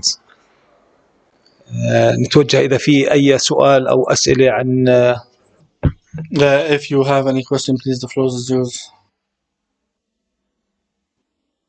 Microphone, please, sir. Microphone, Allah يرضى عليك. Intercropping using legumes like chickpea with olive trees is very beneficial. As you know, legumes is chickpea is a legume, and it is used for nitrogen fixation. Okay, so we can reduce the fertilizer addition or nitrogen fertilizer addition. But what about the other nutrients, phosphorus and potassium and others?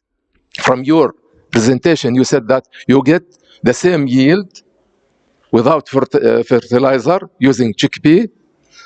And how we can support the plant, as you know, a plant make depletion for the nutrients. This is okay for nitrogen, but what about the other nutrients, phosphorus and potassium? How we can support the plant with this? Thank you.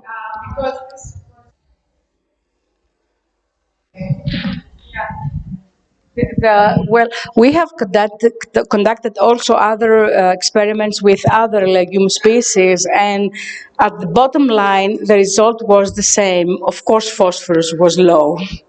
Of course, we have to apply the phosphorus because, as you know, nitrogen fixation is based on ATP, and ATP means phosphorus. So to conduct this procedure, you definitely have to apply phosphorus.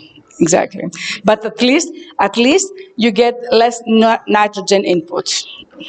So in the balance, of course, you have to apply phosphorus because in one case that we found very low phosphorus content. Yes. مهندس رائد. Thank you very much for I need to ask about are you studying how much nitrogen has been fixed in the soil? As you see, the tree 200 years old and it's weak and there is no vegetative growth. So I think the tree need more take care of the tree. Yes. And yeah.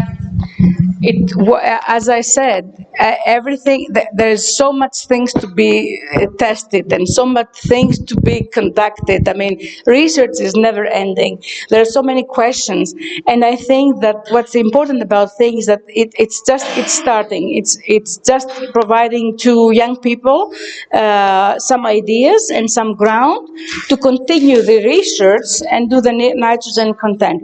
In one of my experiments that I have done, but it wasn't on chickpeas, we have used nitrogen 15 to investigate the movement of nitrogen in the soil. And what I have done, and as I said before, I prefer to say what I have scientific evidence. And so based on my research and on nitrogen 15, I have seen that nitrogen, yes, has been transported from the nitrogen fixing species to the non-nitrogen species 1. So it does move, and it is provided to the other companion plants. I mean, I can send you if you want. If anybody wants these publications, I can always send it to it. But I have not done it with olives. I have done it with another nitrogen fixing species. Yeah. The platform, an online space, which Sarah mentioned. We can find. Yeah. We will. Yeah, I think its benefit is but all the publish or the paper. It is also in ResearchGate. You know, ResearchGate. It's in ResearchGate. If you just type, you will find at least this nitrogen movement, based from nitrogen fixing to non-nitrogen fixing tree. It's there. Okay, thank you. And also a measurement of the phosphorus balance in the But system. Sometimes it's usual if put all the results, publications, papers on the same platform, because then you are invite us to be part of this. But that's will be more. Thank you very much. As I tell my students nowadays, it's not the problem of reaching the information. No, it's just to judging which one you want or not to use. That's in my time, and to use the the right one. Of course, in my time, in my era, we couldn't find the information. In your time, you have the information, but you have to learn how to choose which one you want. Yes. Thank you.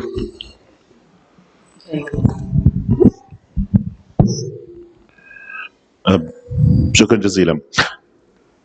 Maybe speak in English. Thank you so much. شكرا جزيلا.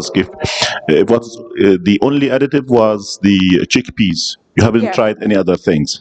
In one experiment, we have tried the chickpeas. In the other experiment, we have used the hordeum and the barley, and the barley and the vicia. And you said also the oregano. Yeah, the oregano was just used by the farmer because he wanted to have this integrated use of his system. So he just wanted to have biodiversity, because lately there has been a lot of concern about biodiversity, and biodiversity means that he wanted to have more species in his piece of land. So he had planted, within the course of the experiment, he has planted oregano. Originally, we wanted also to measure the oregano, but at the end, we realized that there has not been, the farmer did not use an experimental design, so we couldn't really take into account these results. We just mentioned that there was oregano in one spot of the farm, but that was not measured on a scientific base measurement. Thank you. And this is a question for everybody. If you have anybody tried to use the wool of the sheep as a fertilizer, which it has omega-5. In the platforms I have mentioned, there has been a lot of work and experiments, and not experiment, of trials, I should say, because you know the difference between the trials and the experiment. So anyway, in many cases we have done some trials, not to use the wool of the sheep for as a addictive, but as a protection of the species from grazing. So there's a lot of things, there are many questions, I agree with you, but this is something that for the young people to question, because we are definitely trying to find ways to protect the, I didn't say that, but I did mention that there's something to be discussed at the end. A major concern about the farmers is that they do not want grazing. And they do not want grazing because the sheep damage the trees. This is why I said this is not something as a general practice that can be applied everywhere. It should be applied where it can be applied. For example, in these traditional trees, their height and their branches are high, so there is no damage from the sheep. But in this type of high density or young trees, of course you cannot really apply it unless you have a very nice shepherd, and that is making sure, because this is how both parties conflict, the farmer and the shepherd. Or cooperate. Or cooperate, exactly. Because, I mean, in another experiment that we had, not of course with olive trees, we have done exactly the same experiment in 3 different countries, one in Northern Ireland, one in England, and one in France. In both cases, we used apple trees with grazing. Okay, so the one experiment was a disaster. Where? In Northern Ireland. Why? Because the trees were short. And of course, I mean, it's like, as I said, tell my students, if it's like going to the sheep and telling them, okay, here's a pizza, but don't eat it. Of course they're going to eat it. in comparison to the French experiment, that the trees were high. So the presence of the sheep was very beneficial. Why? Because, of course, there was no damage to the trees by the sheep. And also the presence of the sheep actually reduced the number of the holes of rats, of moles. So the presence of the sheep was beneficial for the environment. But when you have the high density trees and they are slow, of course they're going to eat it. Yes. So it's not I can use it everywhere and everything. And this is why there are the managers, to decide and say that you can do that or not can do that. Sure. Otherwise we wouldn't be needed. Thank you. Thank you. Faristo. Thank you. الإدارة المتكاملة للتربة ولمحاصيل التغطية management for so effect of the soil management and different is really very important. And Dr. Milad Rayashi, Dr. Milad from Lebanese Agricultural Research Institute and the PhD holder in olive tree oil, PhD in Cordoba in Spain, and also he's the head of olive tree production in Lebanon. Dr. Milad, hi, how are you guys? Ladies and gentlemen, I would like to extend my sincere thanks and appreciation for NARC and Forests to invite me to be part of this workshop. This is the third time here in Amman. And I'm really very happy to meet new people and new faces, be it from farmers and researchers, whether in NARC and other organizations. Today we are meeting to talk about olive tree. Olive tree is such valuable, and it is holy, and we really evaluate it, and it is again holy, and we benefit a lot from it. And today we will talk about how we can care about the olive tree and the soil in olive tree orchards, so we can benefit and improve the quality, and because all the yields and the crops of olive trees are really very valuable for us, for our health, for our community.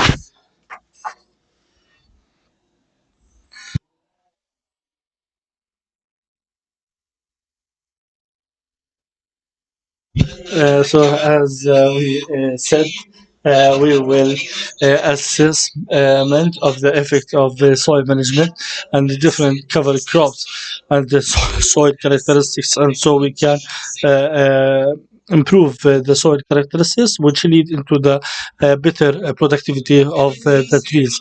This study has been done in cooperation with Larry and the Lebanese University. All of us know as the situation in Jordan, also Lebanon is famous of olive tree, and we benefit from olive tree. And also we eat cheese, white cheese, and olives, and also thyme and tabbouleh, fattoush as well, hummus we use, and also olive oil. So olive tree oil is like the sheikh of the dinner or dining table. Most of the lands are like rain-fed lands, so we should benefit from the soil, and we should maximize the benefit of water in the soil. And also in Jordan we have the local, or we call it baladi,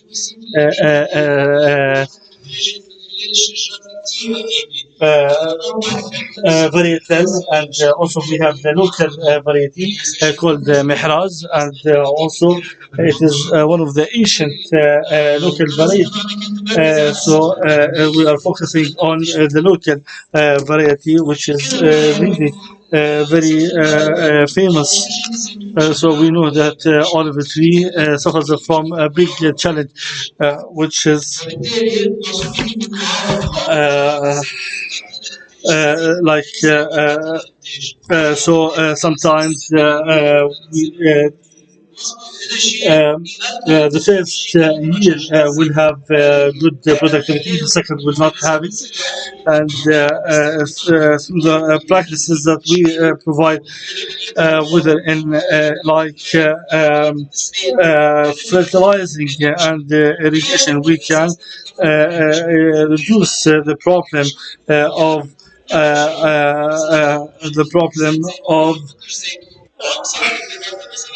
and if there is a big market, I cannot, for example, say a big crop and big productivity, and the next year I tell that I don't have enough product, so we need to find a problem for this solution for this problem.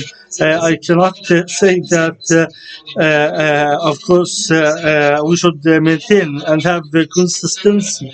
We should have a consistency of productivity, and this will increase the income and the productivity of olive tree. Normally, the research is focused in Lebanon and focused on olive oil varieties, and also we should have farming and also the grade. The grade and the way of milling it. So we also should focus on fertilization. And fertilization and is really very important in order to decrease the problem of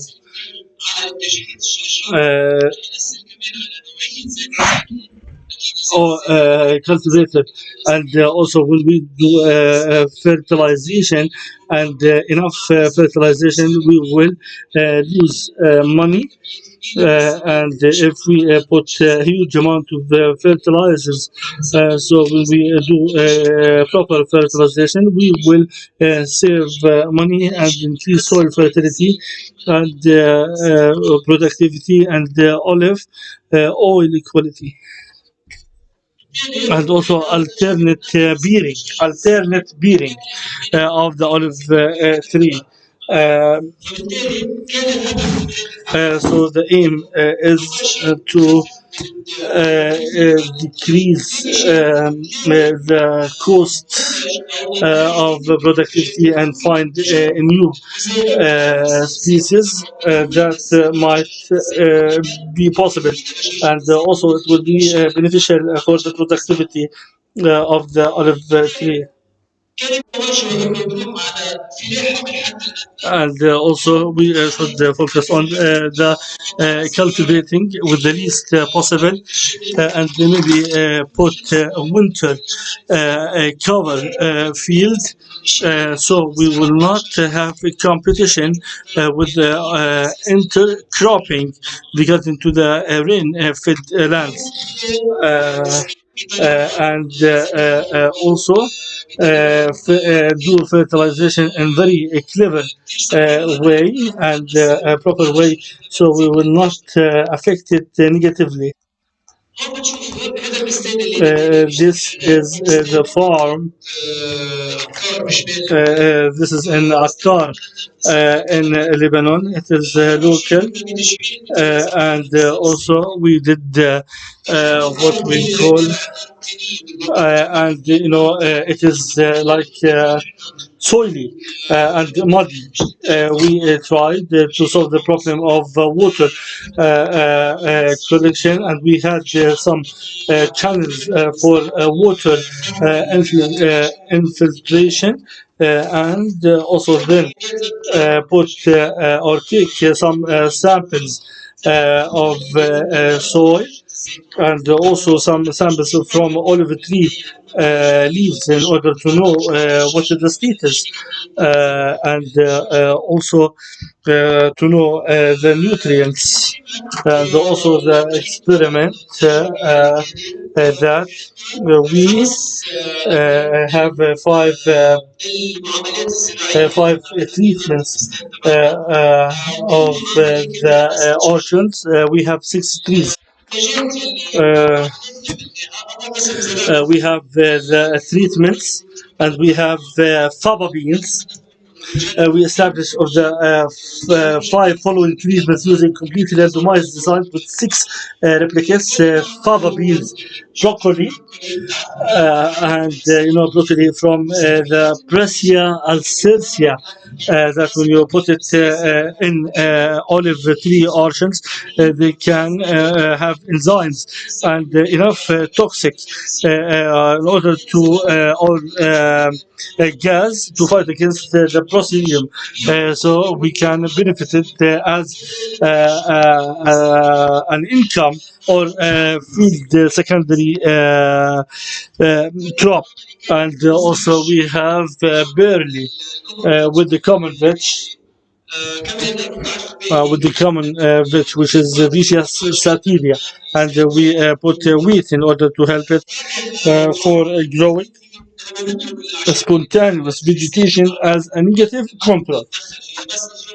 And we just put it in the fifth one: fertilizers, herbicides, and also the chemical fertilizers, and also herbicides when it stops raining. These plants. This is the broccoli, and we planted them in soil, and we put the barley here, and also we have a negative control, and also we use fertilizers, chemical fertilizers, and also herbicides. The things that we have studied, a lot of what the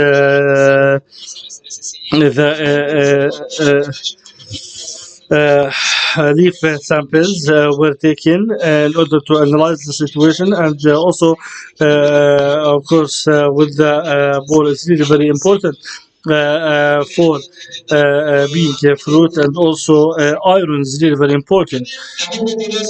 And also we conducted the study for the plant in order to know plant height and yield the broccoli and the fava plants, and what is the productivity. All of these were being tested, and also to know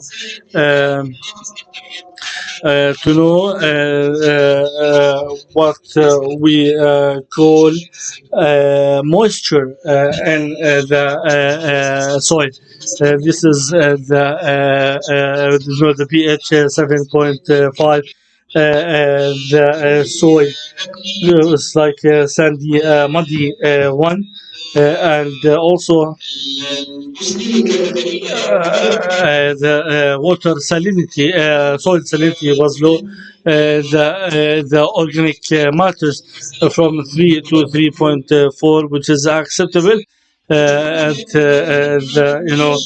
and also we have fava beans, especially because this area will start at the beginning in Akkar area.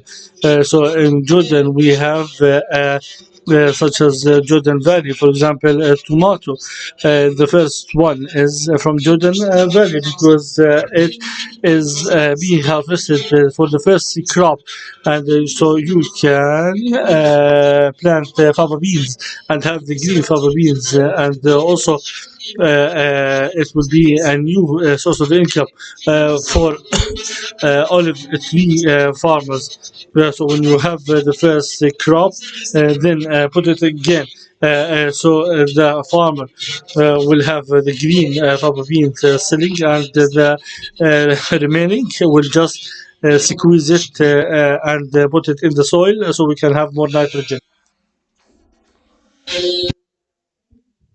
Regarding to other mixtures and veggies and barley, we have 2,169 for faba yields in and the other one is 2031 for the control for 2020 something. So the growth was really very good and managed to have a good growth under the umbrella of olive trees. So we should maintain it in winter, and we just wanted to have it in winter, and we will stop it in order to not competing with the olive trees regarding to the water, rain fall water. The moisture percentage is really very high compared with the area that we did cultivation, and also the moisturization within the weeds in the oceans is not very high. So if we can dry these weeds in order to use it in other steps for livestock farming, and we have livestock farming and use these weeds as a food, and this will reduce the cost of the veggies. Also the percentage of the existence of weeds, and to know how far they grow, and we try to study what kind of weeds there. So when or at the same place we implement fava beans and broccoli, the percentage of growing weeds are really very low compared to other areas which we didn't implement fava beans and the broccoli there. So the areas which use the chemical fertilizers had more weeds, and also increase the nitrogen, also in the cover crop, I'm sorry, and also mineral nitrogens, but we didn't have a big difference with other treatments. Why? We will discuss it later, and we didn't have a big difference as a statistical result in nitrogen. Why? The climate environmental in the experiment, because there was no huge water rainfall water, and because it is a good factor in order to increase the percentage of nitrogen. Here just a comparison between 5 treatments that we have done here, and the percentage of nitrogen at the beginning, and this is the at the end. So there's no big difference before and after, because the climate change and the low percentage of rainfall water. So we need to focus more. This is for 1 year study, and it is a preliminary results. But we need to focus on the importance of this winter field cover in order to increase the productivity or have extra income, or reduce the running cost or productivity production cost. Thank you so much. إذا حدا عنده شي سؤال. You have any question, please, the floor is yours. Please, Abu Shakir.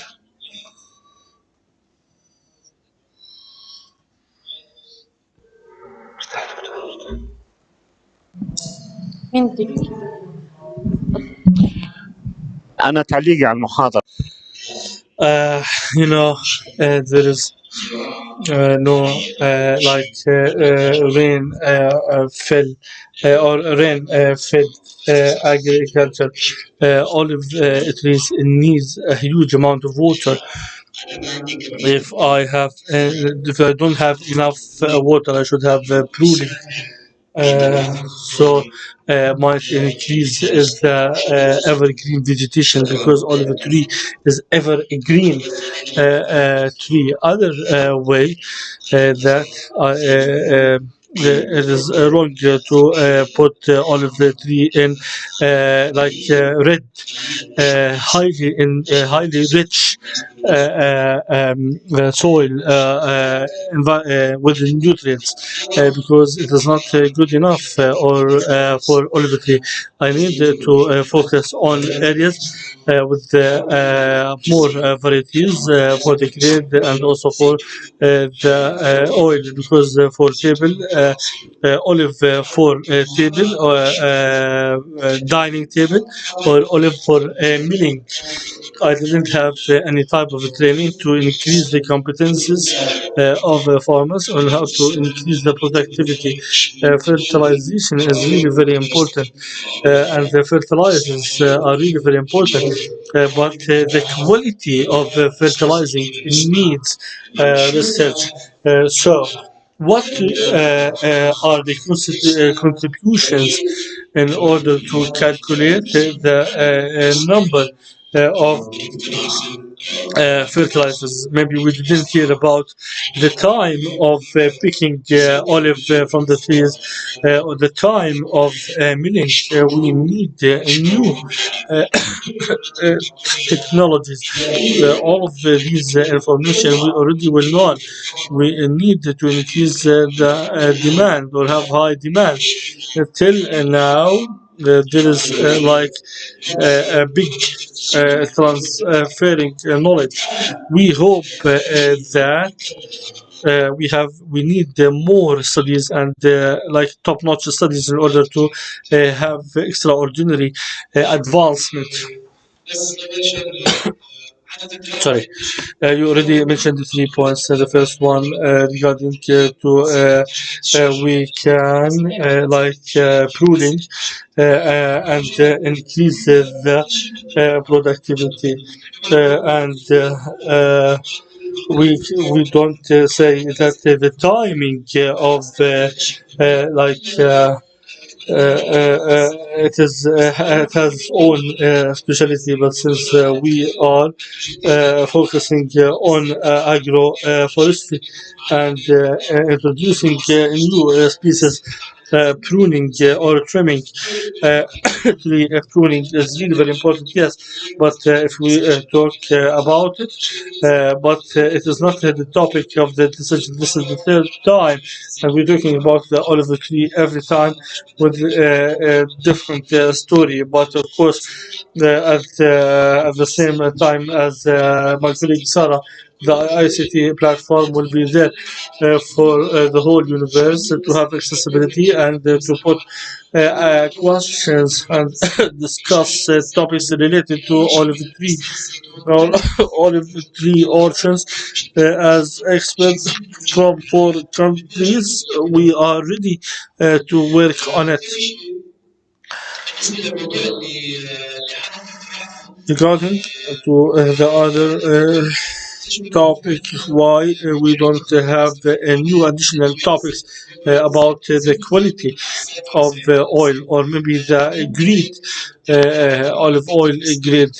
I will give you my name and you can go to the Google. My specialty is olive tree oil and anti oxidization. So maybe and also we will discuss a lot of you can go Google my name and you will find the list of publications and also the antioxidants compounds. You are well known and famous. one of the objectives is the influence of the fertilization on the quality of oil. We don't have treatments of fertilizers, and we don't say the impact of fertilizers on the quality and the grade of the olive oil. The second thing, did you test or you test the pH and also other tests? Did you test the fixing nitrogen bacteria? The bacteria that was doing fixing nitrogen, did you test it? You always talk about legumes and use it as a green fertilizer. Yes, we are trying to work. We extracted oil, olive oil, and we are currently studying the relationship between the fertilizers and the quality of the oil. And also, we are trying to have the results, but we are in the experiment phase.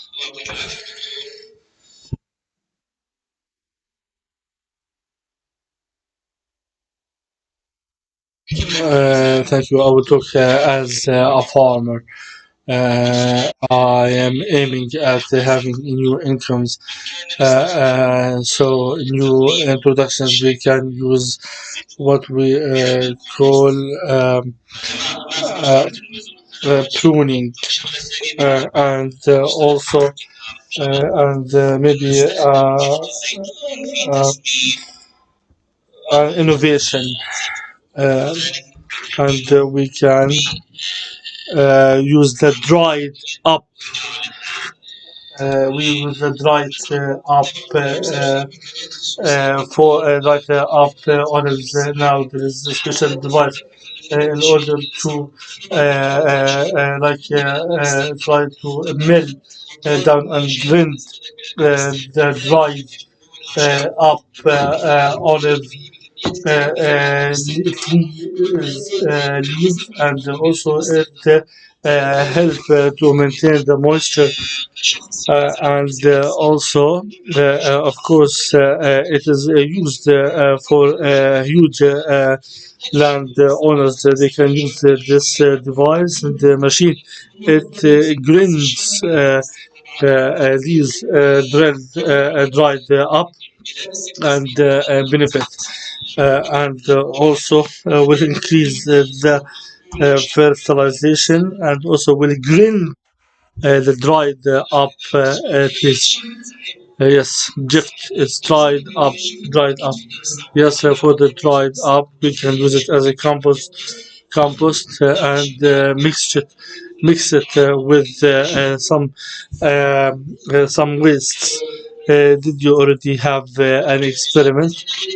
Dr. Milad, please, microphone. I cannot hear you. This is a very specialized topic, maybe on the right topic, maybe in the remnants. So two topics. Thank you so much for these amazing questions, but for the sake of time, we can use it to the round table for our beloved farmer, Abu Shakir. Yes, of course, you hit the nail on its head, and if you allow me, maybe I can have a small intervention.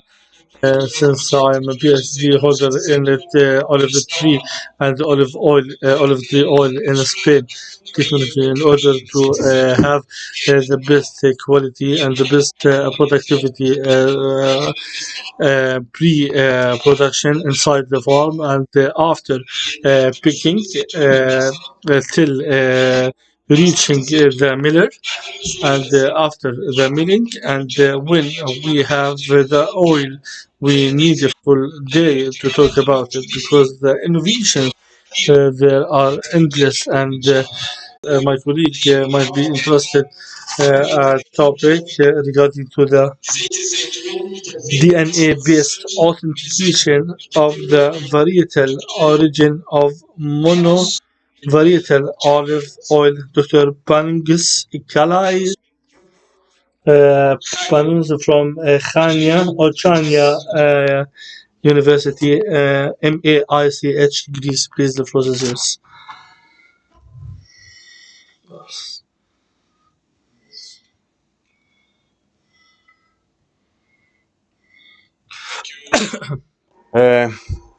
I'm very glad to be in the country of Jordan, a very interesting country. We didn't see much yet, but hopefully be able to see some of the country in the next days.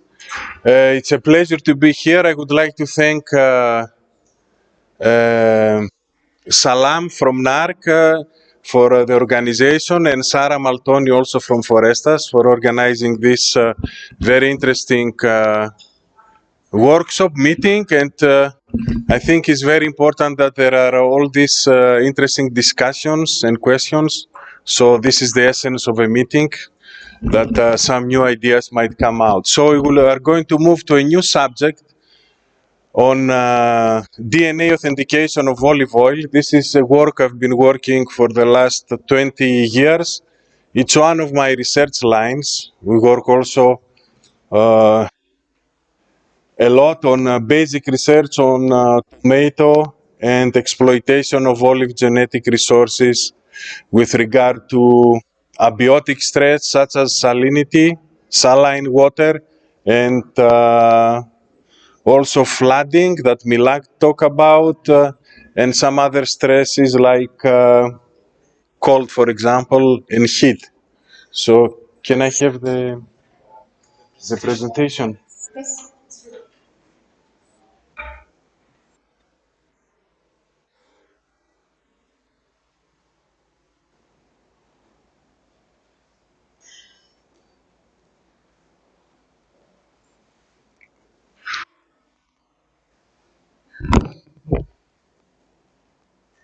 So this is a technical presentation, but I will try to simplify as much as possible because the audience is not very much probably related to this field. In the beginning, I'm going to give a very short introduction of who we are, which is our organization.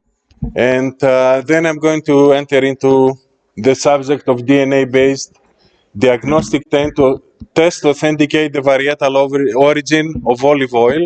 And I'm going to give some information why this is important, and especially for countries like probably Jordan and Lebanon. This is where we are. We are at the island of Crete. We have a subtropical climate. We are in the western part of Crete. We have a lot of rainfall, but in terms of temperatures, probably we are at similar levels. Maybe it's a little bit the temperature higher here during the summer period. So we are between the Suda Bay and the city of Hanya. We are in a pine forest. And we belong to an international organization, International Center for Advanced Mediterranean Agronomic Studies. We usually take students from Jordan as well. Maha Murar, who is here, was a student in our department approximately 20 years ago. And this is an institute that was established in 1985. Is a constituent institute of Siam, and there are other 3 institutes throughout the Mediterranean basin. At Bari, Italy, Montpellier, France is the oldest institute. And this year we celebrate 60 years of Siam. So we have a 60-year history by training young scientists from all over the Mediterranean countries. And in terms of legal status, we are an international organization of European interest. So we have ambition to propagate a common scientific culture for food and agriculture sector, to work in cooperative networks with national agricultural education research institutions. So this is a great example, Living Agro, that Forestas coordinate, where Mediterranean countries collaborate and run some field experiments, and they want to promote innovations throughout the Mediterranean agriculture, and specifically in the olive sector. So what I would like to say that there are some full board fellowship opportunities for young graduates of Jordanian origin that can apply in our institute, and we have fellowships that they can attend some of our master courses that are 2-year courses. The official language is English, 1-year courses, 1-year research in our facilities, and then they get a master's degree which is recognized by the Greek government and all the European EU countries. So as we know, the olive tree is very important for all the Mediterranean bases. Mediterranean bases is a hot spot for climate change. So we are going to face significant problems and probably a decrease in productivity, and as a result, a decrease in income of 15 to 20%. So there have to be solutions that can tackle this significant problem, and some of these solutions is to sell your olive oil with an identity. Countries like Jordan, for example, or Lebanon, they have all ancient olive trees. They have significant history for olive oil production. It's important to cultivate the cultivars of the country and to have an identity, a certificate that can validate that this olive oil comes from a specific Jordanian olive oil cultivar. So it is very important. Now there is a significant trend to increase total phenolics. At least in Greece, is very important because if you have more than 200 milligrams, you can claim it. You can write on the bottle that this is a health claim. If it is a health claim, then you increase the price of your product. This is very important. There is a lot of research and interest and experience on how you can manipulate your olive fruit in the olive oil mill and also in the orchard in order to increase the total phenolics. This is the most important thing currently, and everybody tries to increase total phenolics. If you go above 1000 milligram, there are some small companies that they sell it as a functional food. What does that mean? That the doctor in countries like Belgium and Luxembourg now, they can prescribe olive oil as a medicine. Why? Because it has more than 1000 milligram of total phenolics. So instead of taking a pill, you can take you can drink 20 or 30 ml of extra virgin olive oil with 1000 milligram of total phenolics. This is very important for our health. And as we know, olive oil is the cornerstone of Mediterranean diet. What is important to authenticate your olive oil? Now olive oil is produced all over the world. Australia is growing Koroneki, one of our major cultivars, right? The same thing happened in South Africa.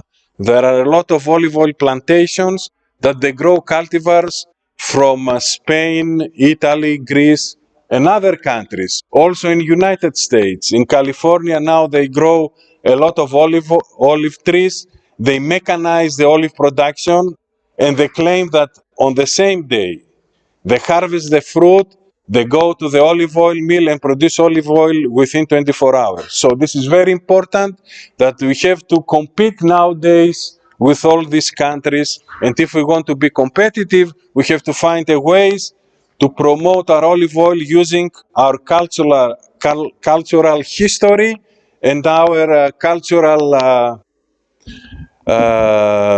stories in order to promote it. Like in Greece, in Jordan, for example, olive oil was produced for, I don't know, hundreds or thousands of years. So this is something you can use. But before you do this, you have to authenticate it.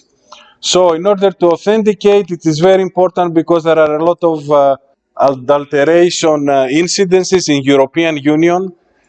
There is the story of Lambante olive oil, which has no taste, no aroma, no smell. So it mixed with extra virgin olive oil and is sold at very high prices. That's why around 6-7 years ago, European Union, because the Americans were complaining, they did a survey on their supermarkets. They picked 20-50 European olive oils and they do analysis. And they found out that what the bottle claims does not represent on what the olive oil is in the bottle. So the quality was much lower. So European Union had to respond and announce a €5 million project on developing technologies, high throughput low technologies using NMR, using tritium, anything that can be used in order to authenticate and try to trace, for example, Labade olive oil and to authenticate the varietal origin of olive oil. So this is a pressing problem now that has not been resolved. After 3 years, 4 years of this European project, and despite the 5 million euros, the Labade issue has not been resolved. So olive oil is very important, is very sensitive, so it is very important to find ways beyond any doubt to authenticate your olive oil. So one of the authentications that complements analytical chemistry is using biotechnological approaches, DNA-based approaches. Olive oil is the juice of the olive fruit. So there are inside the olive oil, since it's the juice, there are remains of the fruit cells. The cells contain DNA, and this DNA can be isolated and can be analyzed in several different ways, and also can be used to detect adulteration of olive oil with vegetable oils. There are many incidents in European Union where Ukrainian sunflower oil was mixed with olive oil in order to sell it as an extra virgin olive oil. So our target is DNA. DNA that there is in olive oil.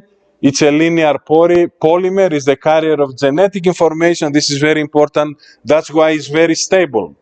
Is a carrier of genetic information because is extremely stable. And I like to say this story.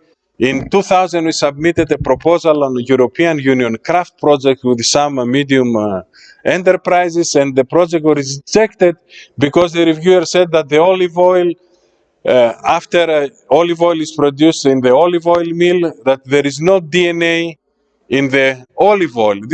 So these people were wrong, they rejected the project, but since 2000 there are more than 100 publications analyzing different samples of olive oils using different DNA-based approaches. So what is the advantage? To clarify in the beginning, you can have multiple molecular targets. There are many technological platforms, high throughput, that can be used, and DNA is stable, is not affected by environmental condition. If you say this is a cultivar, that's the way it is, there is no doubt about it. The major problem is not to be able to isolate DNA from your olive oil sample.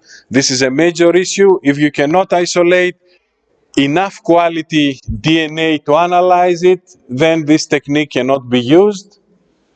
So there are also ways that you can bypass this thing by using several approaches, but if there is no DNA or it is completely degraded, there is nothing you can do about it. Quantitative assessment is always a challenge, and we are going to take about it. So it's a very simple strategy. You identify molecular markers. For example, in an olive genome, there are 3 million SNPs. You can use each one of them that are polymorphic for identify the varietal origin of olive oil. You isolate the DNA. You use different platforms. We concentrate on HRM and have been used in the past lab on a chip. And if you want, you can use chloroplastic region, various polymorphic regions of the chloroplastic genome, where you can identify adulteration of olive oil with other oils of plant origin. But before, you need a database. We have created a SNP database of 45 Greek cultivars. So this is an important tool. We can use all these SNPs in order to authenticate any cultivar, any olive oil of Greek origin. So what was happening in the past? You extract DNA, you do a PCR technique, you digest it, you run capillary electrophoresis. We have quite a lot of papers in the last year on this particular field. So what you see, you take your DNA, you amplify, you digest, you take two peaks here, 3 peaks here. So this is how you can distinguish Calamon from Koroneiki. It's a very simple approach. If you have 5 cultivars, for example, you can use 3 molecular markers, 3 SNPs, and you can distinguish this. But if you run an agarose gel, you have a problem because it's not very clear the results when you digest your DNA, but if you go to capillary electrophoresis, you get very nice peaks, and you can, with 3 molecular markers, you can distinguish 4 out of 5 cultivars. What we use now? A closed tube HRM analysis, high resolution melting, DNA, PCR, and what you amplify from PCR, you analyze directly. So you speed up, you simplify, and it's this very reliable technique. This is our latest publication we have on HRM. It is very fast, very reliable, and is something that probably might be used to authenticate various olive oils from different countries. So this is 3 cultivars. This is the control leaf DNA.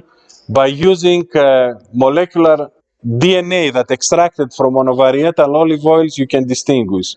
You see, each different color line is a different cultivar that can be distinguished from the other, because we isolate the DNA from the cultivar, we run PCR with specific molecular markers. So this way you can distinguish within few hours 3 different monovarietal olive oils. Now, when we did mixtures of the olive oils, for example, 90-80% Koroneiki, 5% Tsunati, in this case, what we did before going into mixtures of olive oil, we mixed DNA that was extracted from monovarietal olive oils. We have the olive oils, we extract DNA, and to mix the DNA instead of mixing the olive oils. This is the next step. We were able to distinguish, except these 2 mixtures, 95 and 85%. So out of 6 mixtures, we were able to distinguish 5. This was not so bad. But when you use the SNP marker, here you use an SSR marker. With a SNP marker, we were able to identify all 6 mixtures. So this is quite promising, but pay attention, we mix DNAs, we don't mix olive oils. So when we mixed monovarietal olive oils by using an SSR marker, out of 6 mixtures, we were able to identify only 2. So this is a problem. When you go to SNP marker, we were able out of 6 to identify 3 plus the monovarietal olive oils. So it's getting better, is improving. This is a technique that is more efficient. The conclusion is we have 2 types of marker. SSR is faster and more reliable to distinguish monovarietal. SNP assay is more reliable to discriminate olive oil blends. So we decided to take olive oils from different regions, Koroneiki. So there are millions of Koroneiki trees in Greece. We decided from Peloponnesos, we ran a research project to see if these olive oils come from different regions of the same cultivar, can you distinguish? So we were surprised that we were able to distinguish Koroneiki olive oil from different regions, but this doesn't mean anything because this olive oil sample is 100 ml, comes maybe from 1 or 2 trees. That does not define the region. So this is a different story.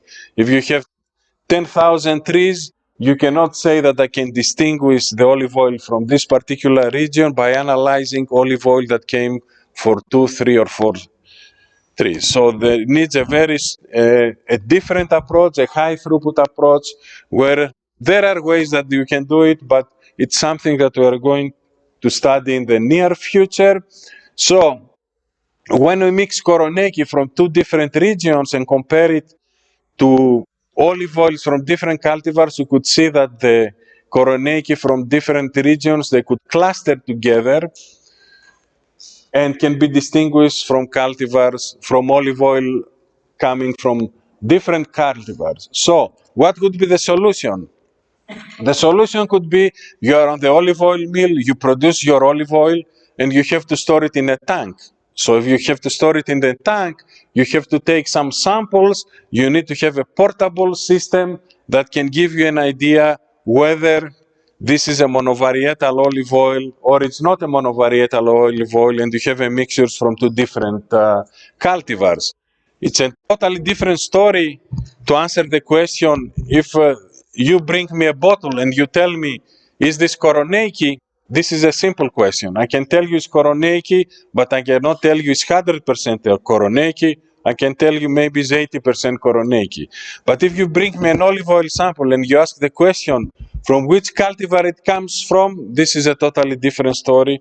It's a very complicated question and takes a lot of time to be answered. But if you are having a very strong database, now there is a database of 1,500 olive cultivars which have been genotyped by using 15 SSR markers. So this is a good start in order to analyze and develop markers analyzing olive oils. We are going to collaborate now with Salam. We get monovarietal olive oils, and we are going to develop a diagnostic test, a technique, protocol in order to be able to authenticate and validate these olive oils within this year. So where we stand today, with 200 euros, you can sequence your DNA, but you can sequence also the DNA of any tree and of any cultivar. So this is important because sequencing is cheap, bioinformatic analysis is more expensive. So bioinformatic cost at the moment is quite expensive. You need a specialist, but within few hours, you can get 100 cultivars, you take the DNA, you sequence with 20,000 euros, and then you can have markers by analyzing all these cultivars within a day. So things are accelerating in tremendous speed. There are millions of olive molecular markers. You can develop hundreds of diagnostic tests based on different molecular markers.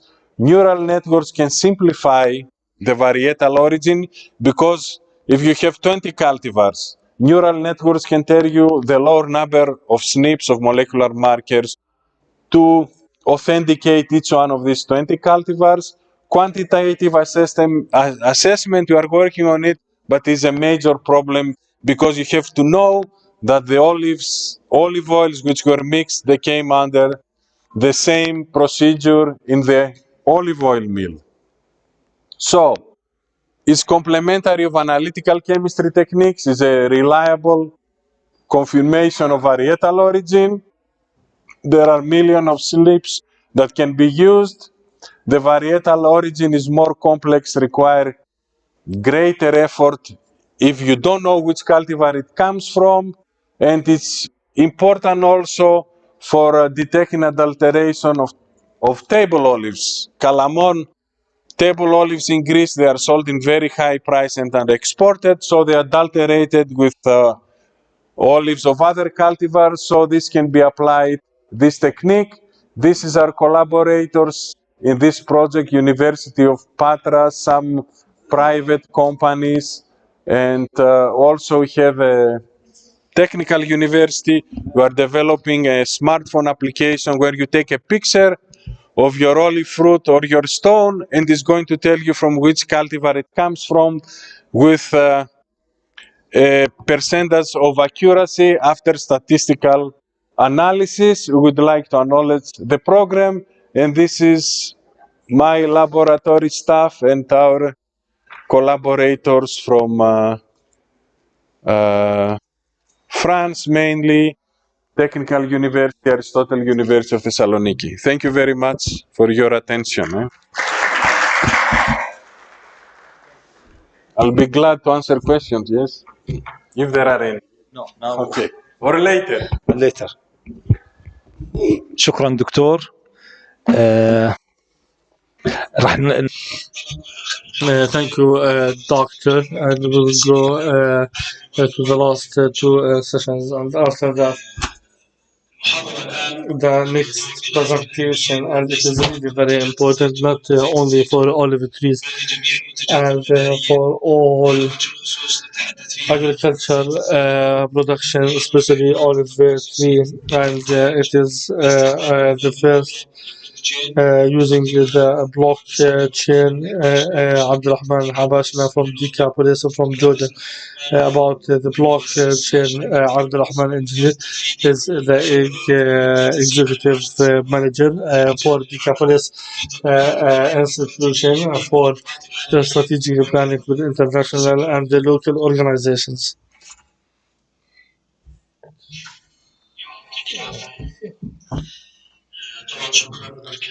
Thank you so much, everyone, and thank you for your kind invitation. And today we will talk about the trends today and what is the role regarding to the traceability and what is our role as a market in order to have importation and exportation plan within 3 years, and how we can use the technology such as blockchain technology can help us to promote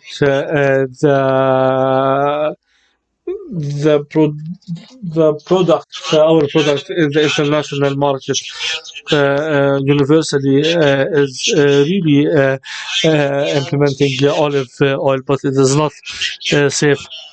Quantity we are talking about 1.3 billion ton of the food damaged food because it is not in compliance with the high standards. Either it is waste or not compliance with the high standards and specification. This will lead to 600 million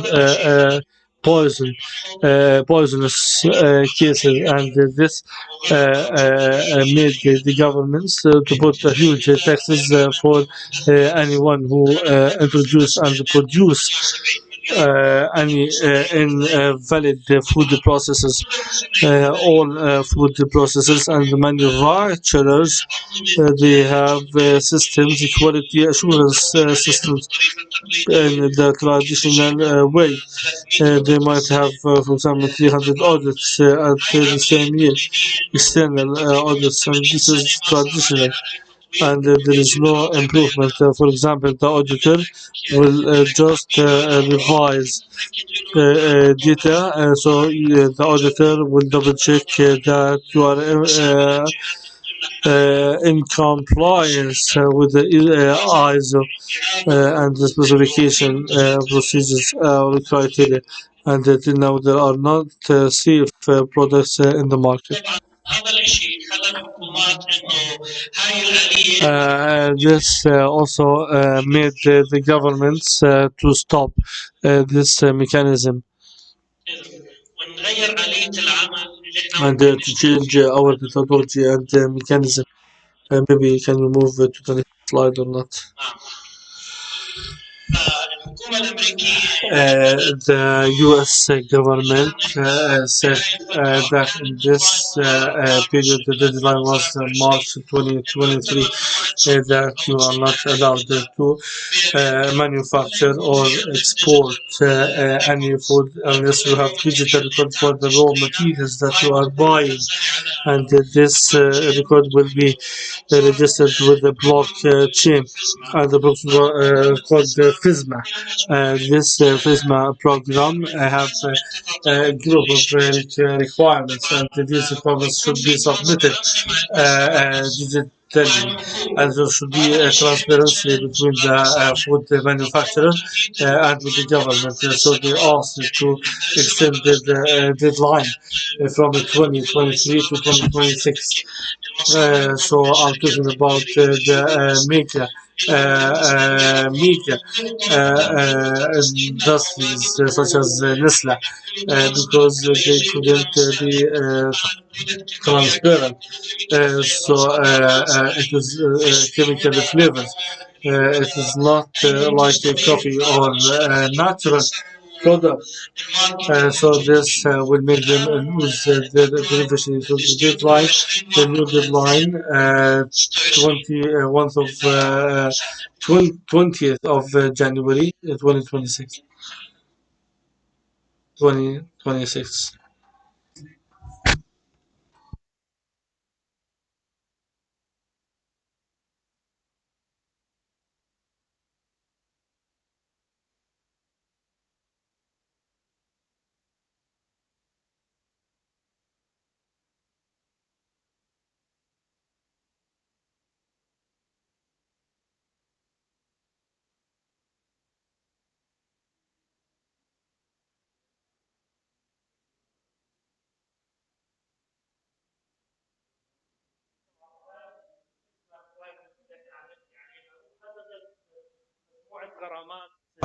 These are a lot of taxes, and also the traceability system should be digitalized, and also the FISMA is focusing on the traceability. For example, if you go to any food manufacturer in Jordan, I have the batch number, and I know the shift and the date about the real traceability that the FISMA is asking, that we need to have identification of the source from it and what is the process regarding to the quality and the safety. It is not about identifying the source of this product and the final destination of it. Other countries such as European Union, this is like this, such as European Union and the Green Deal, they work on for 40 strategy, and it was like a 10 years period, and the deadline in 2030, and they had specific objectives such as the traceability, but before they reach traceability, they have the main objectives, which will reduce the usage of pesticides by 50 gradually, and also decrease the loss of the soil elements, and also reduce the medications given to animals and livestock at this period. So any food manufacturer who is targeting these international markets, they should take into consideration the ISO and the FISMA application, and how they can do branding and marketing and promotion for this product in the international market, which applies digital traceability. As the Decapolis, we work in this project, and we developed technology highly traceable using the blockchain and the quality control in the government. So they can do configuration for any step or any process or any validation rule through the manufacturing steps regarding to the quality standard that they are following, and they can change it easily and flexible. These data, how you can extract it in order to increase the trust and the credibility, and decrease the manipulation of these data, and those data is be taken by the IoT and the sensors, and in addition to a manual entry of the database, and also correction lively for any person who will do auditing for this manufacturer to make sure whether they are implementing the criteria or not, and this might be a tool to apply it in order to double check that the food manufacturers are compliant with the criteria. So after that, they will can import and export. In addition to double check the data and have the implementation of the open feed farming, one of the satellite and drone images in order to identify the amount of productivity and growth traceability of the same farms.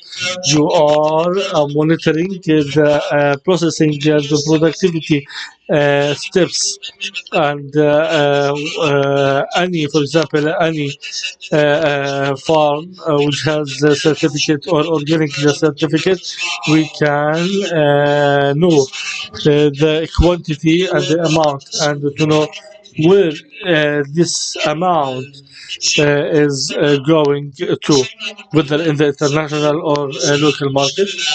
We have been working or developing a validation process for 2 years through artificial intelligence, that those readings on the system, how we can double check whether it is actual or not, and also facilitate auditing. And we are working with specific specialized people regarding to the food safety and auditing, so we can know what are the non-realistic scenarios. For example, simple example, for example, dairy manufacturer in the CASAP, they should test the bacteria when they receive milk. This CASAP test will be done in the manufacturer lab, and they will enter it manually. Once the data is entered, they will compare it with the pH and the temperature in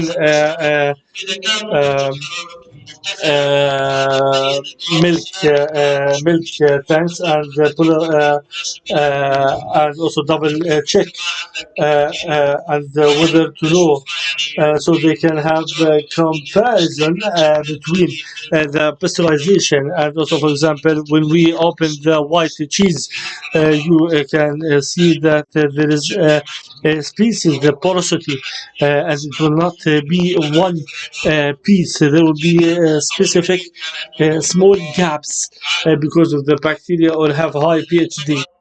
High pH.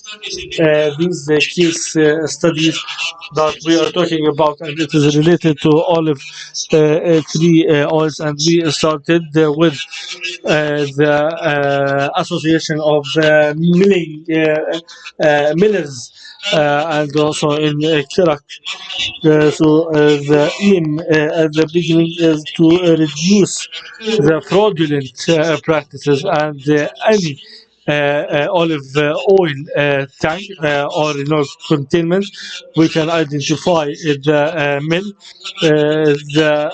also the weight of olive used and pressurized and squeezed in order to have this amount, in order to have traceability. And every tank of oil will be having like a specific serial barcode, and also like certified and verification, in order to know if this is the amount of olive used or squeezed, in order to know, and also whether to know, and also we'll have monitoring, and this test or the results of the diagnostics test will be on a digital platform. And we want to have, for example, farmers group, the cans of olive oil as well, and we will have two types of farmers to help them, to help the farmers to build the farm record, and also give them good agricultural practices, and help that help farmers to produce a high quality olive oil, because farm is really very important. The environment, at the end of the day, milling is a plant or manufactured ring plant, so a good input, good output. So we started to work from the beginning, and we focus on farmers in order to change the way they planting olive trees, picking of olive, and move it to the millers. We can identify the amount of olive, what are the problems, what are the pesticides, herbicides used, and also the amount of the product. And we are we are cooperating with the NARC through the agriculture indicators, and we are implementing it on the international festival for olive oil. Any oil will be promoted in the festival to put a code in order to know from where, what is the geographical area, what is the percentage of pH, and also the result of virgin or extra virgin in order to know how, or this will give us an idea about the characteristic, whether it is rain fed or irrigated. And I think that if we implemented it on 136 millers, there will be no way to find cans of olive oils without any certification or certified, and it will reduce the waste for 30%, the increase of revenue from 40 to 200%, and the consumers are ready to pay more, especially when the product is secure enough. And we found that the cost of auditing will be reduced 60% because auditing can be done within 2 hours or 3 hours rather than having 1 month of auditing. And also a group of retailers will work with the decapolist, and they pay the extra fees for any person who is transparent and produce a safe, secure product, and they will pay premium price from 40 to 200%. And this is one of the case studies implemented and refreshed the multi-producing markers. This code will provide you with the full traceability from the lettuce from the seed, which company, how it is planted, who cutting it, what are the handling, and also the pre-cooling, and also what was the temperature of the pre-cooling, and what was the temperature till we transferred it to Saudi Arabia. And also we have fresh cut facility.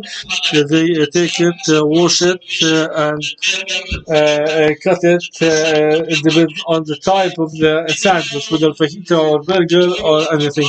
We are talking about lettuce. And after this, the restaurant will take these barcodes and information about the traceability of origin of this lettuce. We as end consumers we have the right to trace the planting and the process. At the end of the day, it is a cost. It costs a lot. If yes, if you use a chemical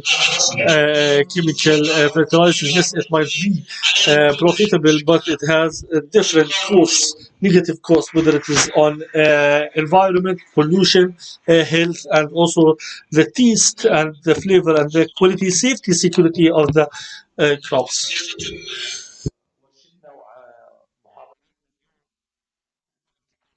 We are done with the presentations, but the last one is the first use of the CASP technology to use the ancient olive trees. Dr. Mazen Kilani from NARC, and his PhD doctor from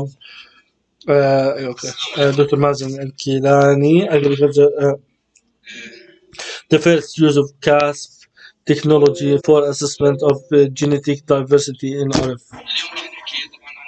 Today we will be talking about the first ever using the CASP technology in order to assessment of genetic diversity in ancient olive trees. Olive trees is one of the ancient and most important trees in the world, especially in the Mediterranean area, because it is the primary center for olive trees. And after that, olive trees planting olive trees spread in other parts of the region, because it is a nutritional and economic, social importance. And this is a picture in Rasas, and it is an old milling. It is in one of the Romanian old cities, and this is an evidence that olive trees are really very important regarding to the olive domestication. Or most of the studies proved that the Mediterranean is the primary center for olive trees in the world. After that, it spread all over the world. So the primary center is in the north part of Mediterranean, and the secondary center is Malta, Italia, Greece. Then the third center in Spain. Regarding to olive trees in Jordan, 70% are based on the US Department of Statistics. The number of olive trees in 2021, 11 million. Jordan is self-sufficient. Regarding to the oil and olive oils, 100%. Most of the consumption is local. Then it will be exported to other neighboring countries and all over the world. This figure is the highest productivity was 2019, the production 215,000 tons based on FAO. Food and Agriculture Organization. Most of our farmers prefer these ancient trees because the percentage of olive oil high, and also it is ancient, and it is really very strong and robust. It has a high productivity. These ancient trees, I mean, and it can be resistant to climate change. This is an evidence that there is a climate genetic biodiversity, and this is a picture for ancient olive trees, and it is natural agroforestry, or might be planted manually or humanly made. One of the most important challenges and obstacles that we don't know its origin, and how much it is pure, and if it is a duplicate or not. The question is the genetic relationship between it and the wild olive trees and other modern varietal names. Other thing is that we are losing the natural resources, because the ancient olive trees are under desertification, and also fires, human vandalism, and other disasters. And also the aim of this the objective of this study is to have full surveillance for the geographical areas which targeting ancient olive trees, in order to assess the genetic diversity in olive, and also to identify the identity of ancient olive trees. The other objective is to identify the relationship between ancient trees and other ancient and wild trees and other varietal names. The fifth one is to provide the genetic and the physical description and characteristics in order to preserve and maintain these ancient trees. Through the field surveillance, we conducted field surveillance in more than one geographical area, and we identified 200 ancient olive trees with other wild olive trees, and 48 trees in a center called Mushaggar area, and it is 48 targeted olive trees in order to be under the pilot, and we study the context and the environment and also the GPS data in order to identify the location and facilitate the study, and also have statistical analysis. We divided 6 groups, 4 of them based on geographical and 2 groups based on the genetic origin.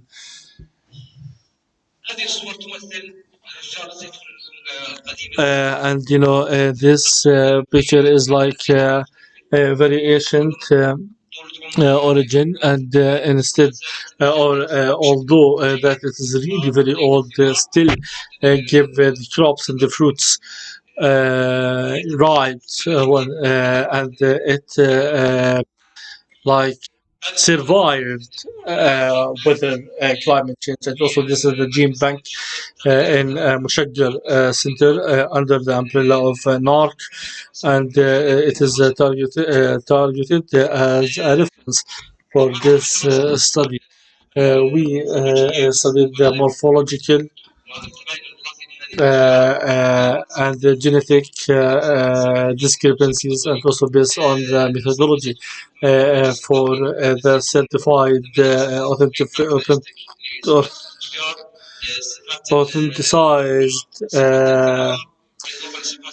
authenticized olive oil, and also we have the features of roots and leaves of the trees based on studying these characteristics based on the component principal component analysis.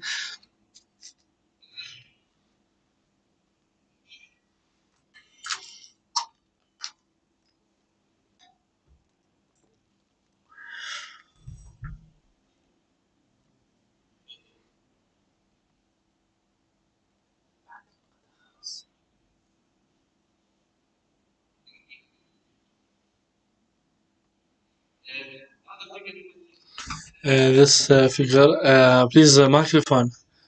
Yeah, wireless. Wireless. Please, he's far away from the microphone. Guys, please, he's far away from the microphone. I'm sorry. Yes, now I can hear you. And also the fruit shape, the stone shape, and the location of the fruit, and also the position, maximum transference of the fruit, and also transference of the stone. These are the characteristics in order to understand the varietal and varietal name, and also the PCA analysis for the inputs of olive trees in this study. The PCA proved that there are 3 groups divided the following. The circle, red circle, is inputs of olive trees for geographical number 1, and in the green circle inputs for geographical area 2 or B, and also in blue circle that we found that there is genetic biodiversity from the local variety number 1 and local variety number 2.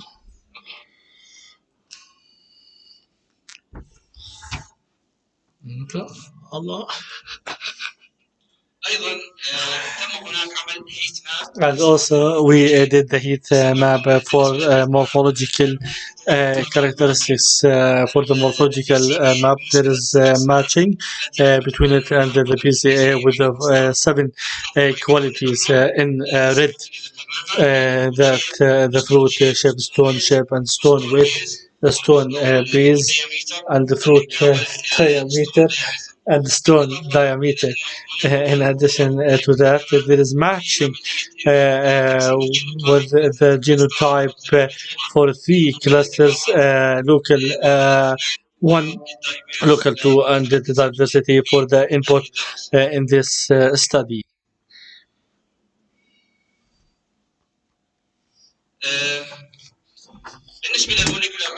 For molecular analysis in this study, we used the Promega protocol, genomic DNA, and the Promega protocol give us high priority,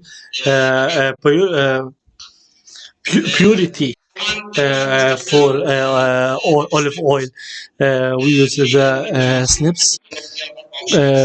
We use 25 SNPs of studies, and this is some of the SNPs that have been used.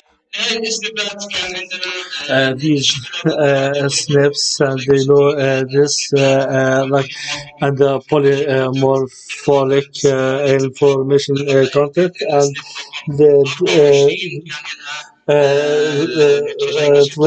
heterozygoty, and also the PCI APIC is really very high, but the SNPs number 16, the discriminative power was very high in this study.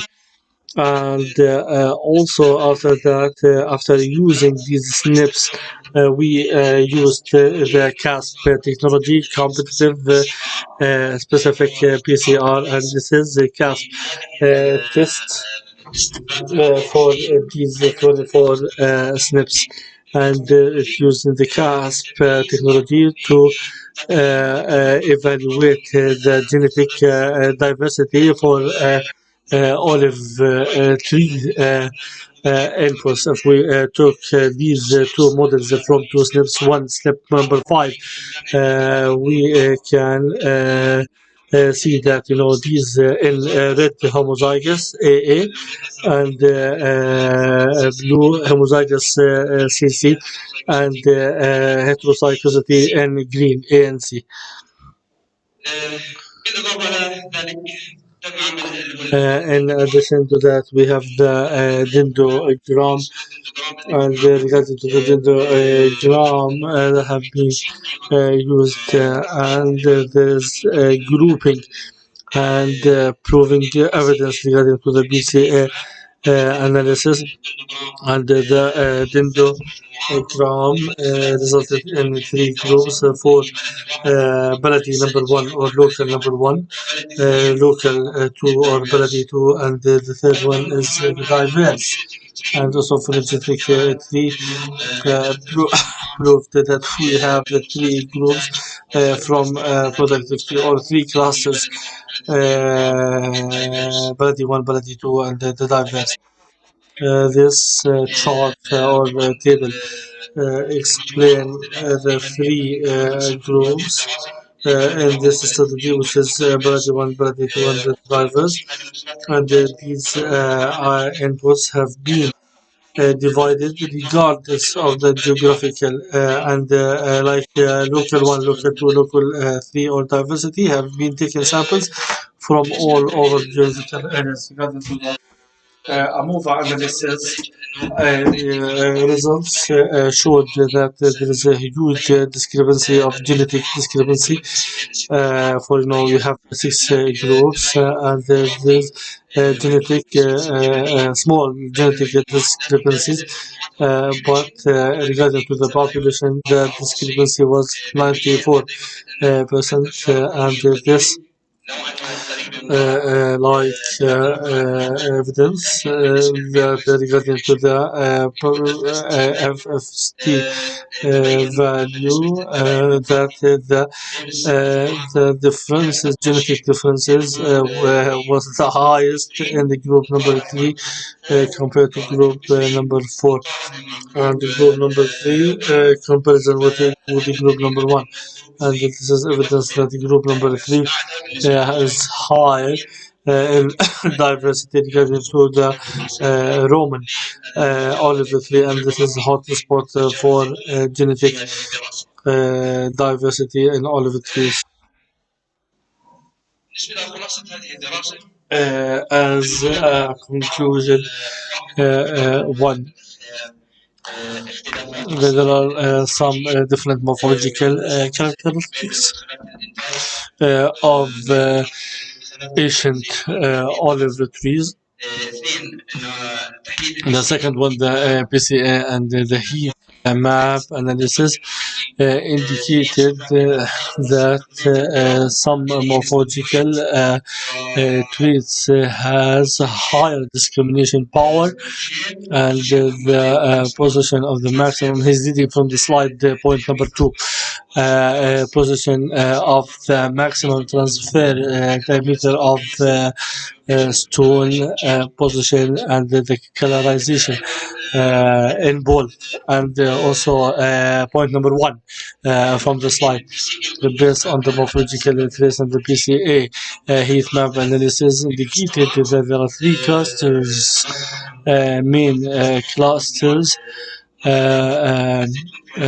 for olive trees regardless of their geographical origin, which is Baladi 1, Baladi 2, and diverse. And also point number 2, using the snip, he's reading again from the slide. That the plyogenetic analysis, and this is matching between the molecular and morphological analysis, and also the step markers, and these are technologies have been used for the first time in olive trees, and it proved its efficiency and credibility in finding the discrepancies and the differences in the genetic diversity. And also point number 1 in the slide in bold, there is compatibility between the results of the polemic analysis and the molecular analysis using CASP technology. So the molecular analysis, we have limited genetic among Asian olive tree, but in the diverse higher levels of genetic diversity, and the results of AMOVA, the last slide, point in the slide, the results of the AMOVA analysis suggested limited genetic diversity among and within the groups of ancient olive, and also in the hot spot that we have mentioned. This proves that there is a huge genetic diversity in a specific geographical areas. Thank you so much for your kind listening and appreciation. Thank you so much. Thank you, Dr. Nazim. Thank you so much. It was really very hectic, and that's why we increased the time allocation. Thank you so much for the keynote speakers. I would like to regarding to the evaluation, maybe after roundtable you can fill the evaluation, and thank you. Lunch break, and thank you so much for your kind attention and listening.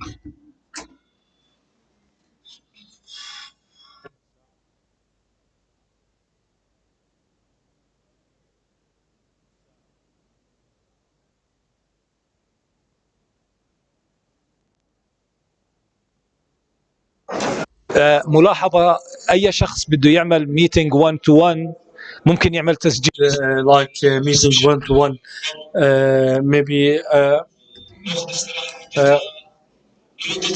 maybe you take 1 hour break and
And one of the batches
for olives and dates. Olives and dates.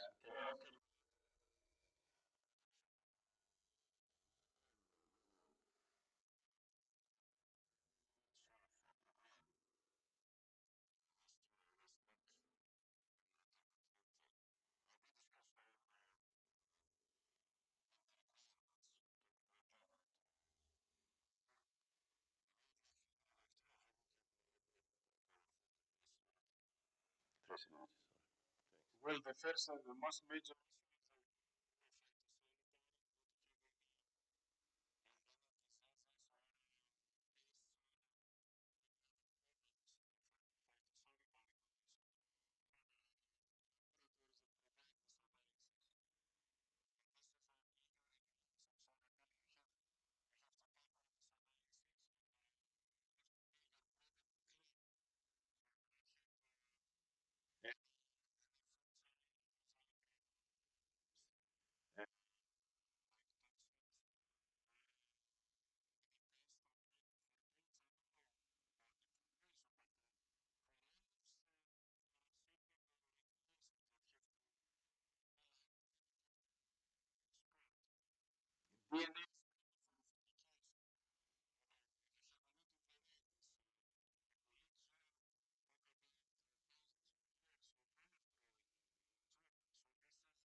so if you can associate the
experience that maybe we have integration with the local community, with benefiting from the fruits and benefiting from.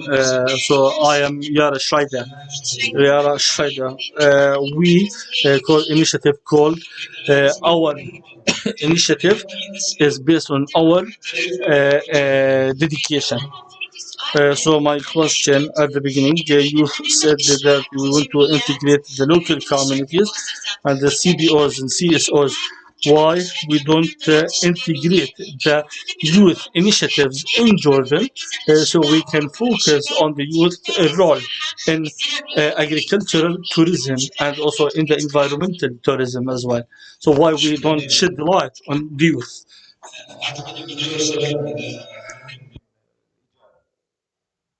I think Dr. Salam might answer. So the question to paraphrase it is about the youth initiatives. I think that there is connection and networking. We are open to the local community in case that there are some initiatives we can cooperate with you through innovation incubators. Maybe the NARC can adopt it and work with the youth, and we have also a lot of entrepreneurship activities, and we might have full cooperation with Mrs. Ilham Al Abbadi, and she has charitable organizations to rehabilitate forests and have seedlings, maybe, and she might need some volunteers, and of course, in planting is all about being voluntary work. So we might cooperate. Yes, I think that there is huge margin for cooperation with Ministry of Agriculture and NARC, and also at NARC we have also initiatives with the field crops, and we transfer the technologies to the farmers, to extraordinary farmers. And also another scope of cooperation that we can scale up and have what we call training workshops for evergreen trees and in all over the kingdom and the governorates. So yes, we are very open to work with these youth initiatives as well. So why not just give us a phone call and we will discuss it later in the future. So this is a kind invitation for all in order to visit the NARC, field visit for NARC, and also Yara Schreider, you are invited as well with Dr. Salam to have a visit in the field, in the NARC, I'm sorry. I would like to add one thing you have said about increase the greenish areas, and also we have grease woodland. So the second part of the project or the innovation. So we might have innovations, beneficial innovations. So also you are invited as well to come on Thursday, so it might enrich your knowledge and expand your horizons. Thank you so much, Dr. Milad. I might add a new thing regarding to a topic, and the highest quality, the most costly phase on the farmers is the phase of picking the olive is really very difficult, and it is costing a lot, but it might help students to do voluntary and also increase the sense of belonging and the heritage, the cultural heritage, and and the grape in order to produce wine, and of course a lot of workshops and a lot of voluntary campaigns for students and youngsters to participate. In Jordan, we have the National Day for picking the olive fruits.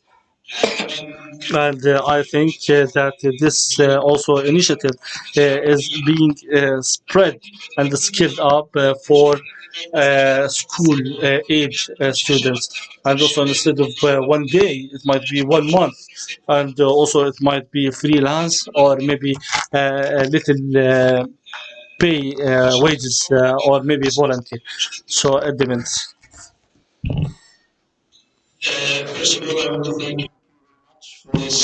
And I would like to ask a very important question.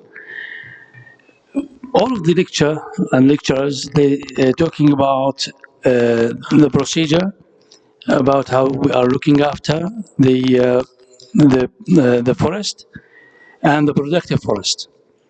But I see that there's none of us, we talk about the soil and the soil science and the mulching, because the secret for the survivor for the forest and even for the old olive trees, one of the most important studies talking about the soil and the mulching, the natural mulching.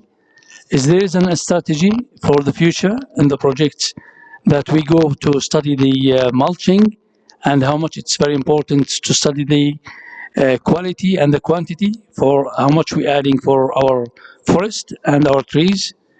Is there a study, or is there something we have to, to see it's in the future? Thank you very much. Thank you. I think this question for Dr. Sara or okay, Dr. Milad.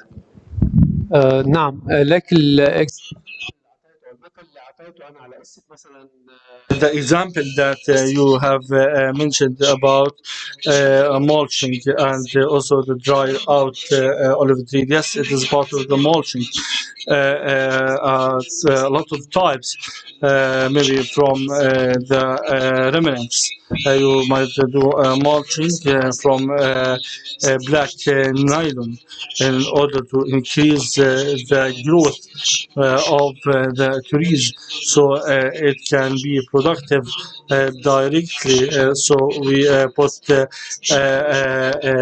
non-transparent black nylon. This will increase the temperature, but it will be under the maximum benefit and maximize the benefit of nutrients and elements. And also you might put little stones on the orchard so they can protect the soil and reduce the need for herbicides and pesticides in order to fight against them. And also, in addition to that, this technology will eliminate the weeds and also increase the organic elements and also protect the soil. I'm sorry for the coughing. I would like to add, I think, yes, I do agree with you that the proper, healthy soil will lead to great output or fruit. What we have introduced is just a simple thing of what we have been doing for the 3 years, and a lot of innovations that we are currently working on. It is already uploaded on the website or the platform, such as these innovation catalogs. We have like 5 now, 2 in Greece, 3 in Lebanon. As far as I know, there are a lot of innovations and a lot of focus on increasing the fertility and the texture of the soil as well. And when we say cover crops and the green manure, we are talking about the same thing, because all of this, all the roads will lead to Roma. So it is part of our work in the agroforestry. About intercropping and cover crops.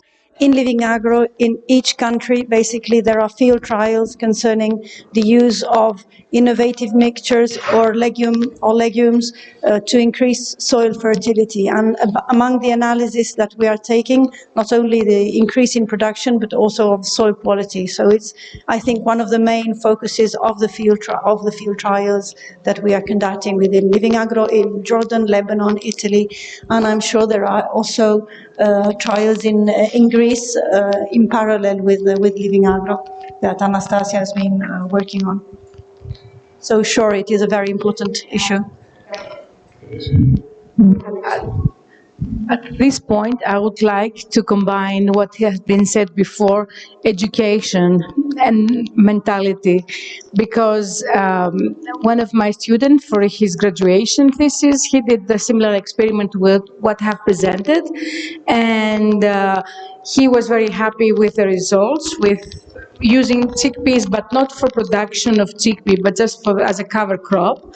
And I went to visit his field, his farm, and I was very surprised that the neighboring farms, the soil was black. It was like have been burned.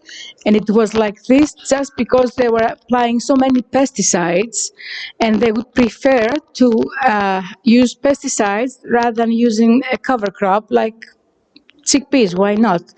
So we have to educate farmers, and we have to educate them.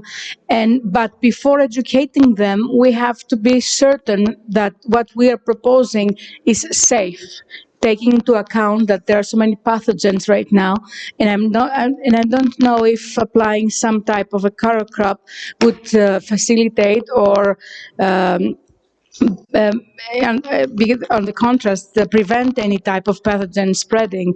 So, but yes, before that, I think there's a lot of work to be done.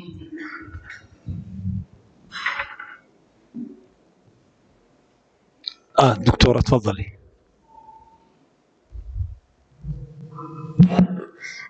Hi everybody. I'm Sana Al-Hinnawi, PhD holder in finance. I'm away somehow from agriculture, but I'm a member at Jordanian Olive Oil Network, Women Network. So I have, I think, three, not questions, but something about wondering. First of one, talking about this workshop. So to what extent agro-living can engage the small farmers with all the steps that you have did, which is a very beautiful, in-depth academics, research, data collection and analysis. It's very, very beautiful. To what extent that we have more small farmers to know about agro-living without just this workshop for about 4 or 5 hours and will be repeated after tomorrow. This is one of my questions. I hope that you have something in your mind to make them more important audience to you, more than academics and research. By the way, I am a researcher. I am a freelance consultant in monitoring and evaluation and researcher in strategic planning. I know about data. So we have to be more close to the small farmers. I don't know which is communication or context or whatever that you have said. Thank you very much. What you have presented is very beautiful. The second, this is my first question, I think for Dr. Sarah, if I'm not wrong. The second, what is the next step? You have these research and the website and everything. Not everybody likes to see the tables, numbers, figures, whatever. Some people, they need, please, will you come to my farm, which is a very beautiful, and he has hard working, and he has a lot of good memories, family, whatever. Will you please just let me know what to do without looking at these, which is a very beautiful research. Myself, I like it. I want to visit agro living, and I will visit a lot of websites that you have given from since tomorrow. So it's very, very beautiful. But I'm talking about to what extent that your audience, they will be, which is in your next step, not also just research, figures, whatever, DNA, these things very beautiful, but somehow they must be on the ground. Is that would be fine with you? This is the second question, and I hope so that you have something with the next step, since that you have, I think, database about the participants. You have from my side, at least, who are you, what is your background, what is your email, and this is thing, all these data, where are you going to have it, which is a utilization purpose. Do you have something in your mind? Thank you. The last one, which is I want to have the permission from Dr. Majdi. I want to talk about the permaculture and talk about our experience. We have a farm about 7 dunums, which is from a family farm, and we apply the permaculture, which is zero waste farm. We didn't throw out any stone, any leaf, anything, everything inside our farm with the permission and supervision from Dr. Majdi. Thank you very much, Doctor. So we are new for agriculture, but to what extent that agro-living, and I have to steal this from you, Dr. Majdi, to what extent agro-living has something about permaculture, because it's very, very beautiful. And I know that Dr. Peter, he said something about sustainability and something about economic aspects. Yes, I know, but I think you have to go to the traditions and nature, which is our motherhood. So these 3 questions, I don't know whom to ask. I'm sorry. You have a lot of concepts. I didn't get to follow you, but I'm talking about administrative-wise, communication, context, and audience. Sorry to be so long. So thank you very much for your patience. Thank you, Doctora. Doctora Sarah. May I just... May I, we have the network, and we are so close to the small farmers, especially women. So we are able to be engaged with anything in the future. I'm not marketing ourselves, but I'm talking with the small farmers. They are not here, and they cannot voice for this thing. For please, I'm talking about the Jordanian farmer, wherever he is. Thank you very much. Okay. Dr. Sarah, you can. Yes.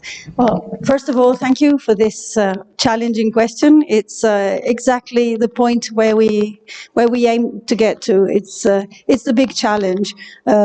This project is all about coming out of research laboratories and meeting people who need this research. And so it's about trying to produce research that is actually follows a demand from big and small farmers. Obviously, big farmers have easy access to internet, to maybe more informed and complex data provided in scientific papers. Whereas for small farmers, we need to develop an easy language. But nowadays, everybody has access to internet, maybe not to academic papers, but everybody has a mobile phone. Everybody has a TV or, a personal computer with which he can reach the net. And so I think that the tool that Living Agro proposes to engage farmers is through the ICT platform in the first place. But to get there, we need to tell people about the ICT platform being there. And that's why the project foresees 20 field visits. And we are carrying out more than 20 probably, because we want to, as you said, come to my farm, go to the farmers and talk to them and make use the most of their times, not necessarily asking them to come to a full day of conference because they have a job to do. So we go there, and we've been there. Many field visits have been done already. I think 3 in Lebanon, 2 in Jordan.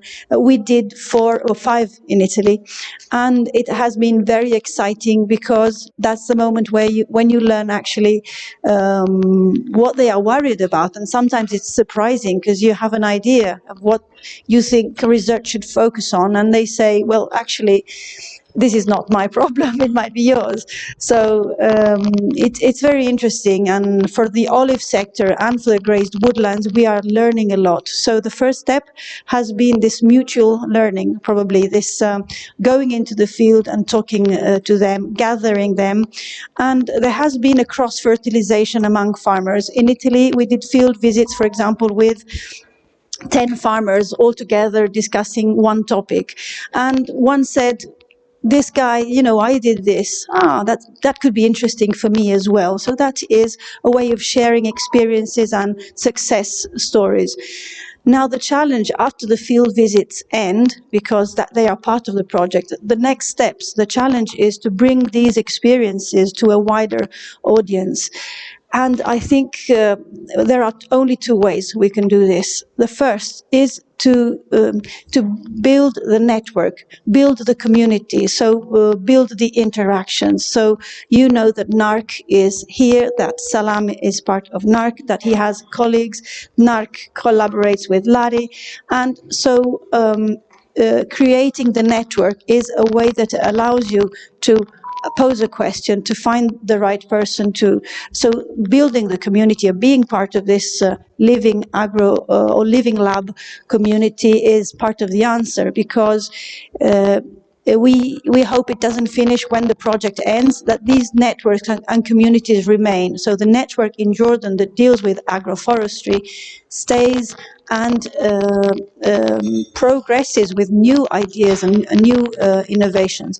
I was very positively surprised by the innovation proposed by the lady that posed the third question about youth and about social innovation, because we sometimes think that innovation is only about technology, high-tech solutions, but it very much sometimes is about process innovation, shortening value chains, getting to local markets, or social innovation by engaging youth and schools, for example, volunteers, and there is a lot to do and to learn. And surely I think that we must take this opportunity of the networks that you represent as well to bring Living Agro into this community that you can reach.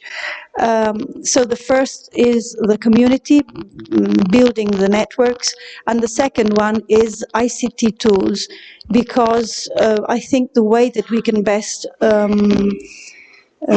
exploit the experiences of, for example, the innovations we learned about today, or the experiences of the field visits, is to put the reports, to put the video testimonials on the internet available. Anybody who has an interest and puts a hashtag agroforestry, hashtag living lab, might happen in the platform and benefit of the information that we are gathering. So the next steps is to consolidate this community through the partnership agreement. In the future, in the coming last year of the project, we will work hard to try to consolidate this, to formulate and engage people into this research, in this collaborative agreement. We will be signing research agreements, public-private, which involve not only academia but also industries. So we are forced to have public-private cooperation, so not just research, not just public sector. So we're working on this. We don't know if we will be successful, because it's a big challenge to get to the small farmers, but I think the ICT tools and the network is what we have in mind to make this exploitation happen. So the invitation again is to join the network and use this tool to make it vital and not useless. Thank you, Dr. Sara. Dr. Salam or Dr. Peter? I just want to add to what Sarah said. Very interesting, the information that can be networking and the sustainability of the Living Agro project after the time, the duration of the project. Just for our activities that we carried out, we are interested in the small farmers to improve their income, and we are directly doing our demonstration and field trials at the field of the small farmers, like the cover crops demonstration, and these farmers can be members of the farmer field school that can disseminate the information for sustainability. Our goal is to reduce the cost of the, for example, for the olive production. We can disseminate activities related to the for supplemental irrigation to reduce the cost of harvesting, introducing mechanical harvesting, and also the using of the cover crops for with the olive trees. We can networking also, as I said, at NARC. We can cooperate in this, and we have already agreement with the Women Network, Olive Oil Women Network, and we can build on it for more cooperation. And through the Living Agro, as Sarah said, we will have agreement with the private sector associations for the continuity of the activities and sustainability, I think. And the ICT platform is very good example that can be information will be available for everybody, and I think it will be a good experience. Thank you. Thank you, Dr. Salam. Yeah, I want to add something also that now for the website, I think some of the presentations may be too scientific, because here we are mixture of everything, different kind of stakeholders. So what we are trying now to do for the platform is to do what we call it executive summary. So we will do like a summary of all the activities, field visits, field trials, and everything. So in a simple language, let's say, so everyone can understand and can take directly the conclusion of any activity we are doing. So this will make it easier for small farmers and for everyone. Another thing is that also on the platform you will find very soon some e-learning modules. They are for free, so people can enter, do registration, and benefit from these lectures on the website. They can be useful for a small farmer with, let's say, middle knowledge, and also for some researchers with higher knowledge. One more thing regarding the permaculture. We were discussing this before during the break. So, and I really respect that you are your passion to permaculture. Yes, for me, simply, it doesn't matter if we are with, let's say, permaculture or agroforestry or eco-friendly systems or sustainable agriculture. At the end, the important is to think about the system, each system alone, and to decide what's good for our case and what's not good, and to think about food safety and food security. So I think sometimes it's not useful to use something very environmental friendly, let's say, and it's not enough to sustain food security. So always we have to keep in mind food safety and food security. Thank you.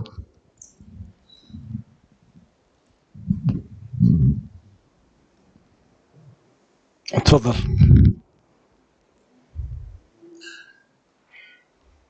من المايك.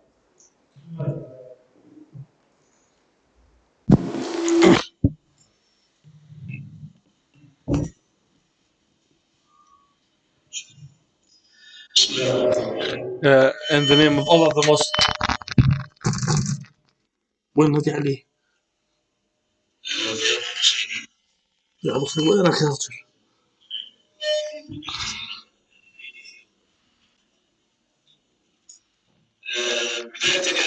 In the name of Allah, the most merciful, the most gracious, for the budget. the budget of the project for EU. I read it is 3.3 million euros, something like this. All of this budget is allocated for conferences and research, or is there any part of these allocations to support farmers? The second issue, talking about youth involvement and participation. We sometimes, if we involve students, it might be very costly. For example, one of my colleagues fall down and injured himself. So it cost me a lot of things. So it might have pros and cons, and it will be two sides of one coin, negatives and positives. You talked about avocado planting. And, a lot of people in Jordan, they don't know what is avocado. I mean, poor people. So we need to focus on supporting the human being, support the people who are in need to generate income, to focus on specific classes, social classes, because rich people can have it and have real accessibility. And also, is there any study to understand the value, the nutritional value of olive tree oil, and it is a holy tree in the Bible and Quran, but the nutritional value of olive tree with other varietal such as grape and dates and the pigments, so intercropping. Is there any real direct relationship if there is intercropping of pigments and dates? And also, is there a scientific research to prove that olive oil can be used to heal from cancer or for medication? We need economic, political, social stability and safety and security. So all of these things are welcome to be discussed. Thank you so much.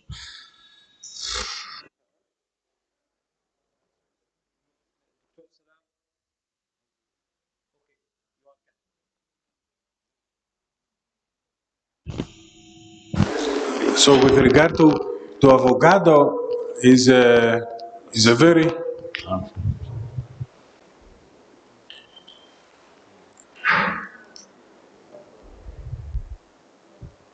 okay. With regard to avocado is a very promising crop.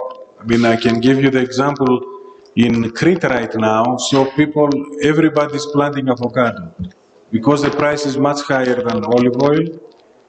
You don't have to spray a lot because you don't have a lot of diseases and enemies. So it's a cheap crop to grow. It's not labor intensive, and the prices are very high. But you have to have the appropriate climate. This is very important for avocado.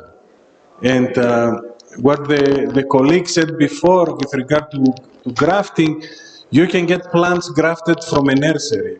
This is not a job for some research institutions can do this job, but this is not a job for a research institution. The research institution will provide the cultivars. Then it's the job of the nurseries to propagate and produce plants for the growers. Now, with regard to the olive oil and the quality, it's necessary to have high quality. 50 years ago, people were consuming highly oxidized olive oil because they didn't know what are the benefits and how important is the quality. So if it is to produce, why not to produce high quality olive oil and to take advantage you and to sell in higher price? For example, now, because of Spain had very dry summer last year, and the production is very low in Spain. So the prices of olive oil have gone higher, at least in Crete, are higher than €5 per liter. So we've never seen such prices. So climate changes sometimes create opportunities for people to get higher income. So this is not going to happen, but you have to invest on quality, right? It's like the wine. You know, everybody can produce a good Cabernet Sauvignon or Pinot Noir, but if you don't take advantage of your cultivars, you'll never make an international brand name of your olive oil. This is very critical. So genetic material is very critical. And then marketing, you have the history in this country, thousands of years of olive oil. So you have to take advantage. With regard to your question about the farmers, you know, professional farmers are stubborn. You know, they think they know. So the best way is to collaborate with farmers that are not professionals. That is like a second job because they are more perceptive. So in the context of living agro, I'll give you an example that there was a presentation of co-cultivation of olive with avocado. So it presented, and the scientist that promoted this innovation and has a lot of experience with his own land, so made an agreement with a lawyer that has an olive oil mill and has a lot of land with olives. So he made a deal, and now they're going to plant avocado plants within the olive orchard. So you see, a lawyer was more smart. If you go to a grower, might not consider it a good idea. But everything works by example. If you see your neighbor to make money, you are going to use it. You are going to copy this innovative practice. Communication, yes, but application, you have to apply someone to see. Yeah. Yeah. But you know, researchers is not, you know, their job is to do research, to communicate the results, but then there is the extensive service that have to take this info, have to be strong communication, or a private sector and apply it.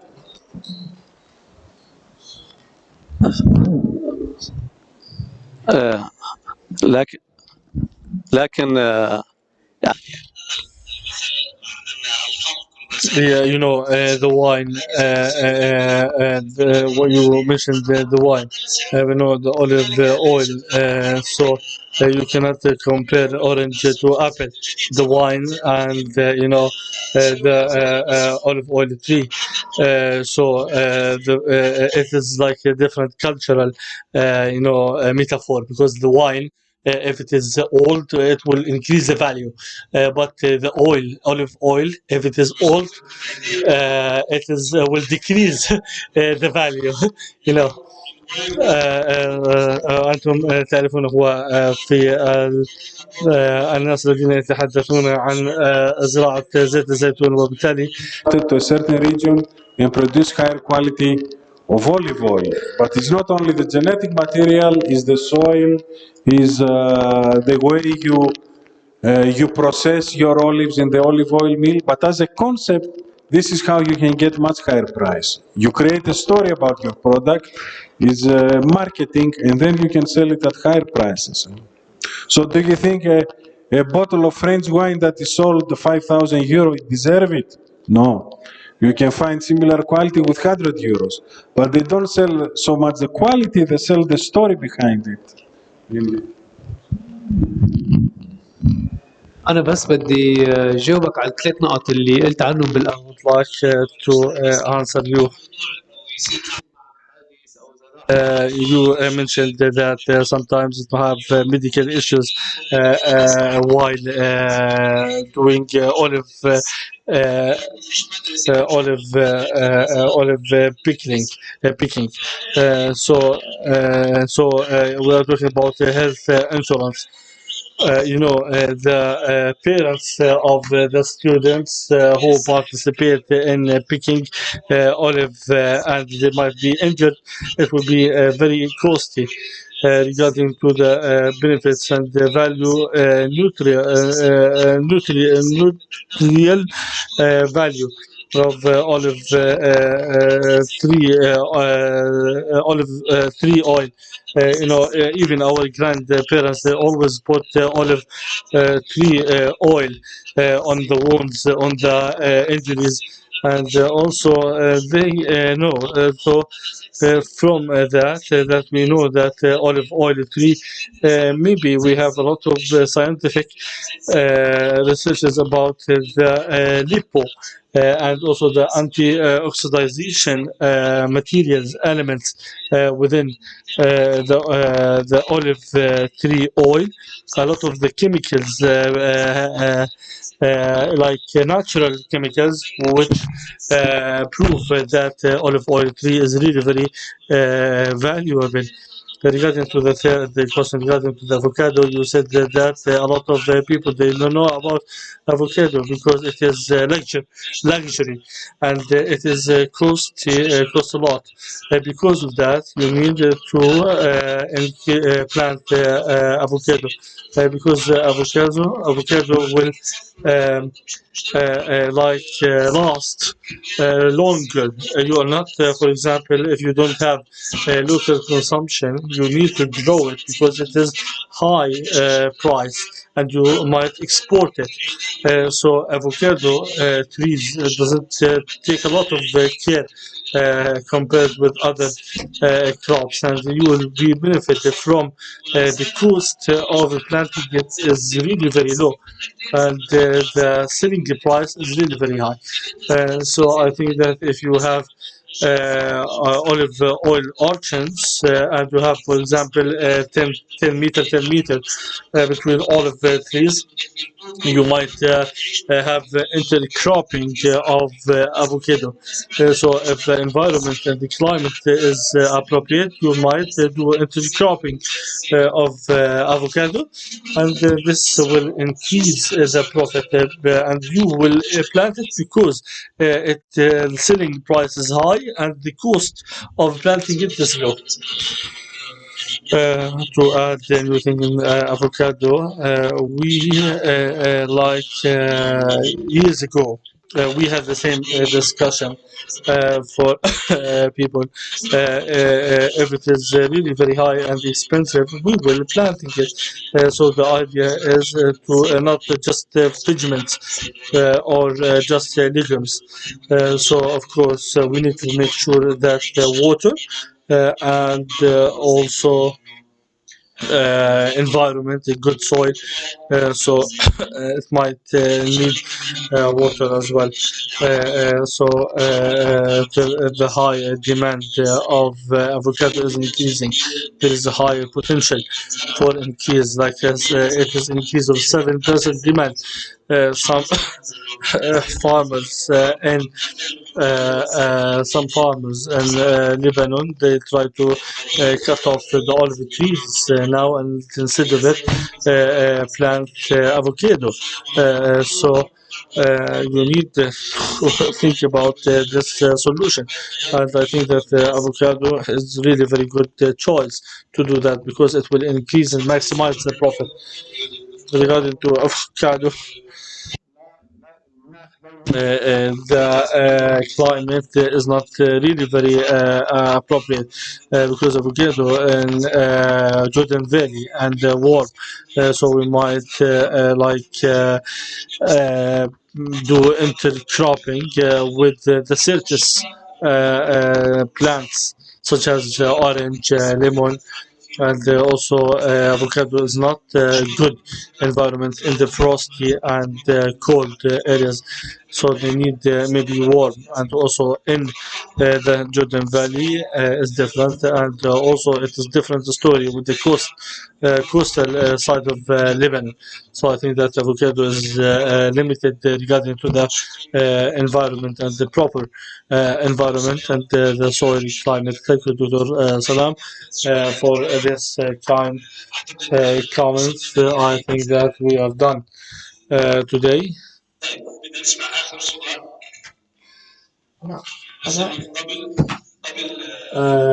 We will before that we have engineer Nihaya Mhesen, which is a one-to-one meeting with Dr. Sarah and Fadi Aid. One-to-one meeting.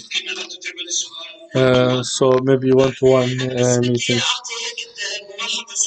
One quick comment that the benefits of olive oil, olive tree oil. I am Fadi Aid, the head of the nutrition department, and you know that olive oil, olive tree oil, it is anti-oxidization.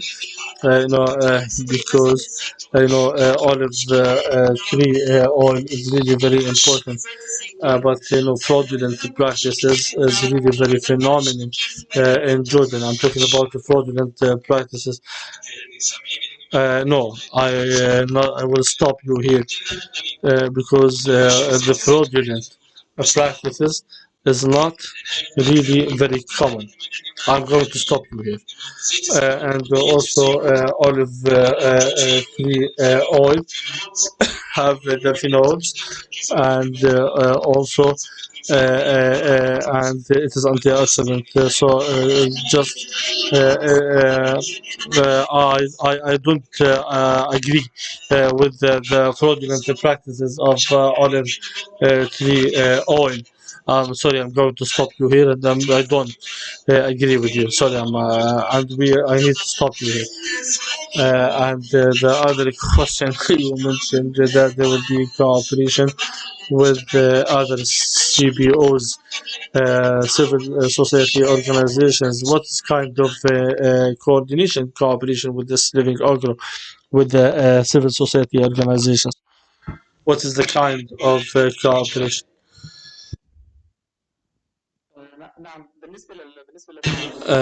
Regarding, okay. Regarding cooperation, this project, the main aim is to establish living laboratories and transfer technologies and the new innovations. So the cooperation, this is the cooperation. This project is to have establishing a network or a new domain to get to know each other, to develop and improve our technologies and our initiatives, and also to like having lessons learned from other countries. So we will talk about cooperation. We will talk about cooperation between this project and the local communities. It is there and it is an open cooperation. If you go to our website, and also there is ICT also platform to have I'm sorry, to have a Q&A, and also you can ask for field visits. So I think that we cannot open the floor for new innovations, but based on our experience, I think that it will be the cornerstone for cooperation. I'm talking about the platform. By this, we are done with the first day. Thank you so much for your cooperation. Thank you for your participation, and thank you everyone. Speak in English now.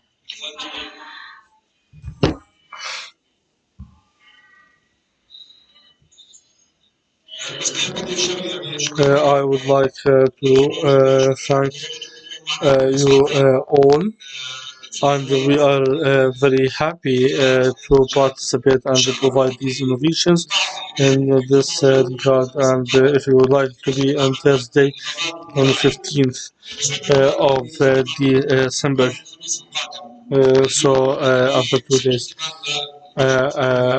So on Thursday, thank you so much, and thank you for your kind operation, and thank you everyone.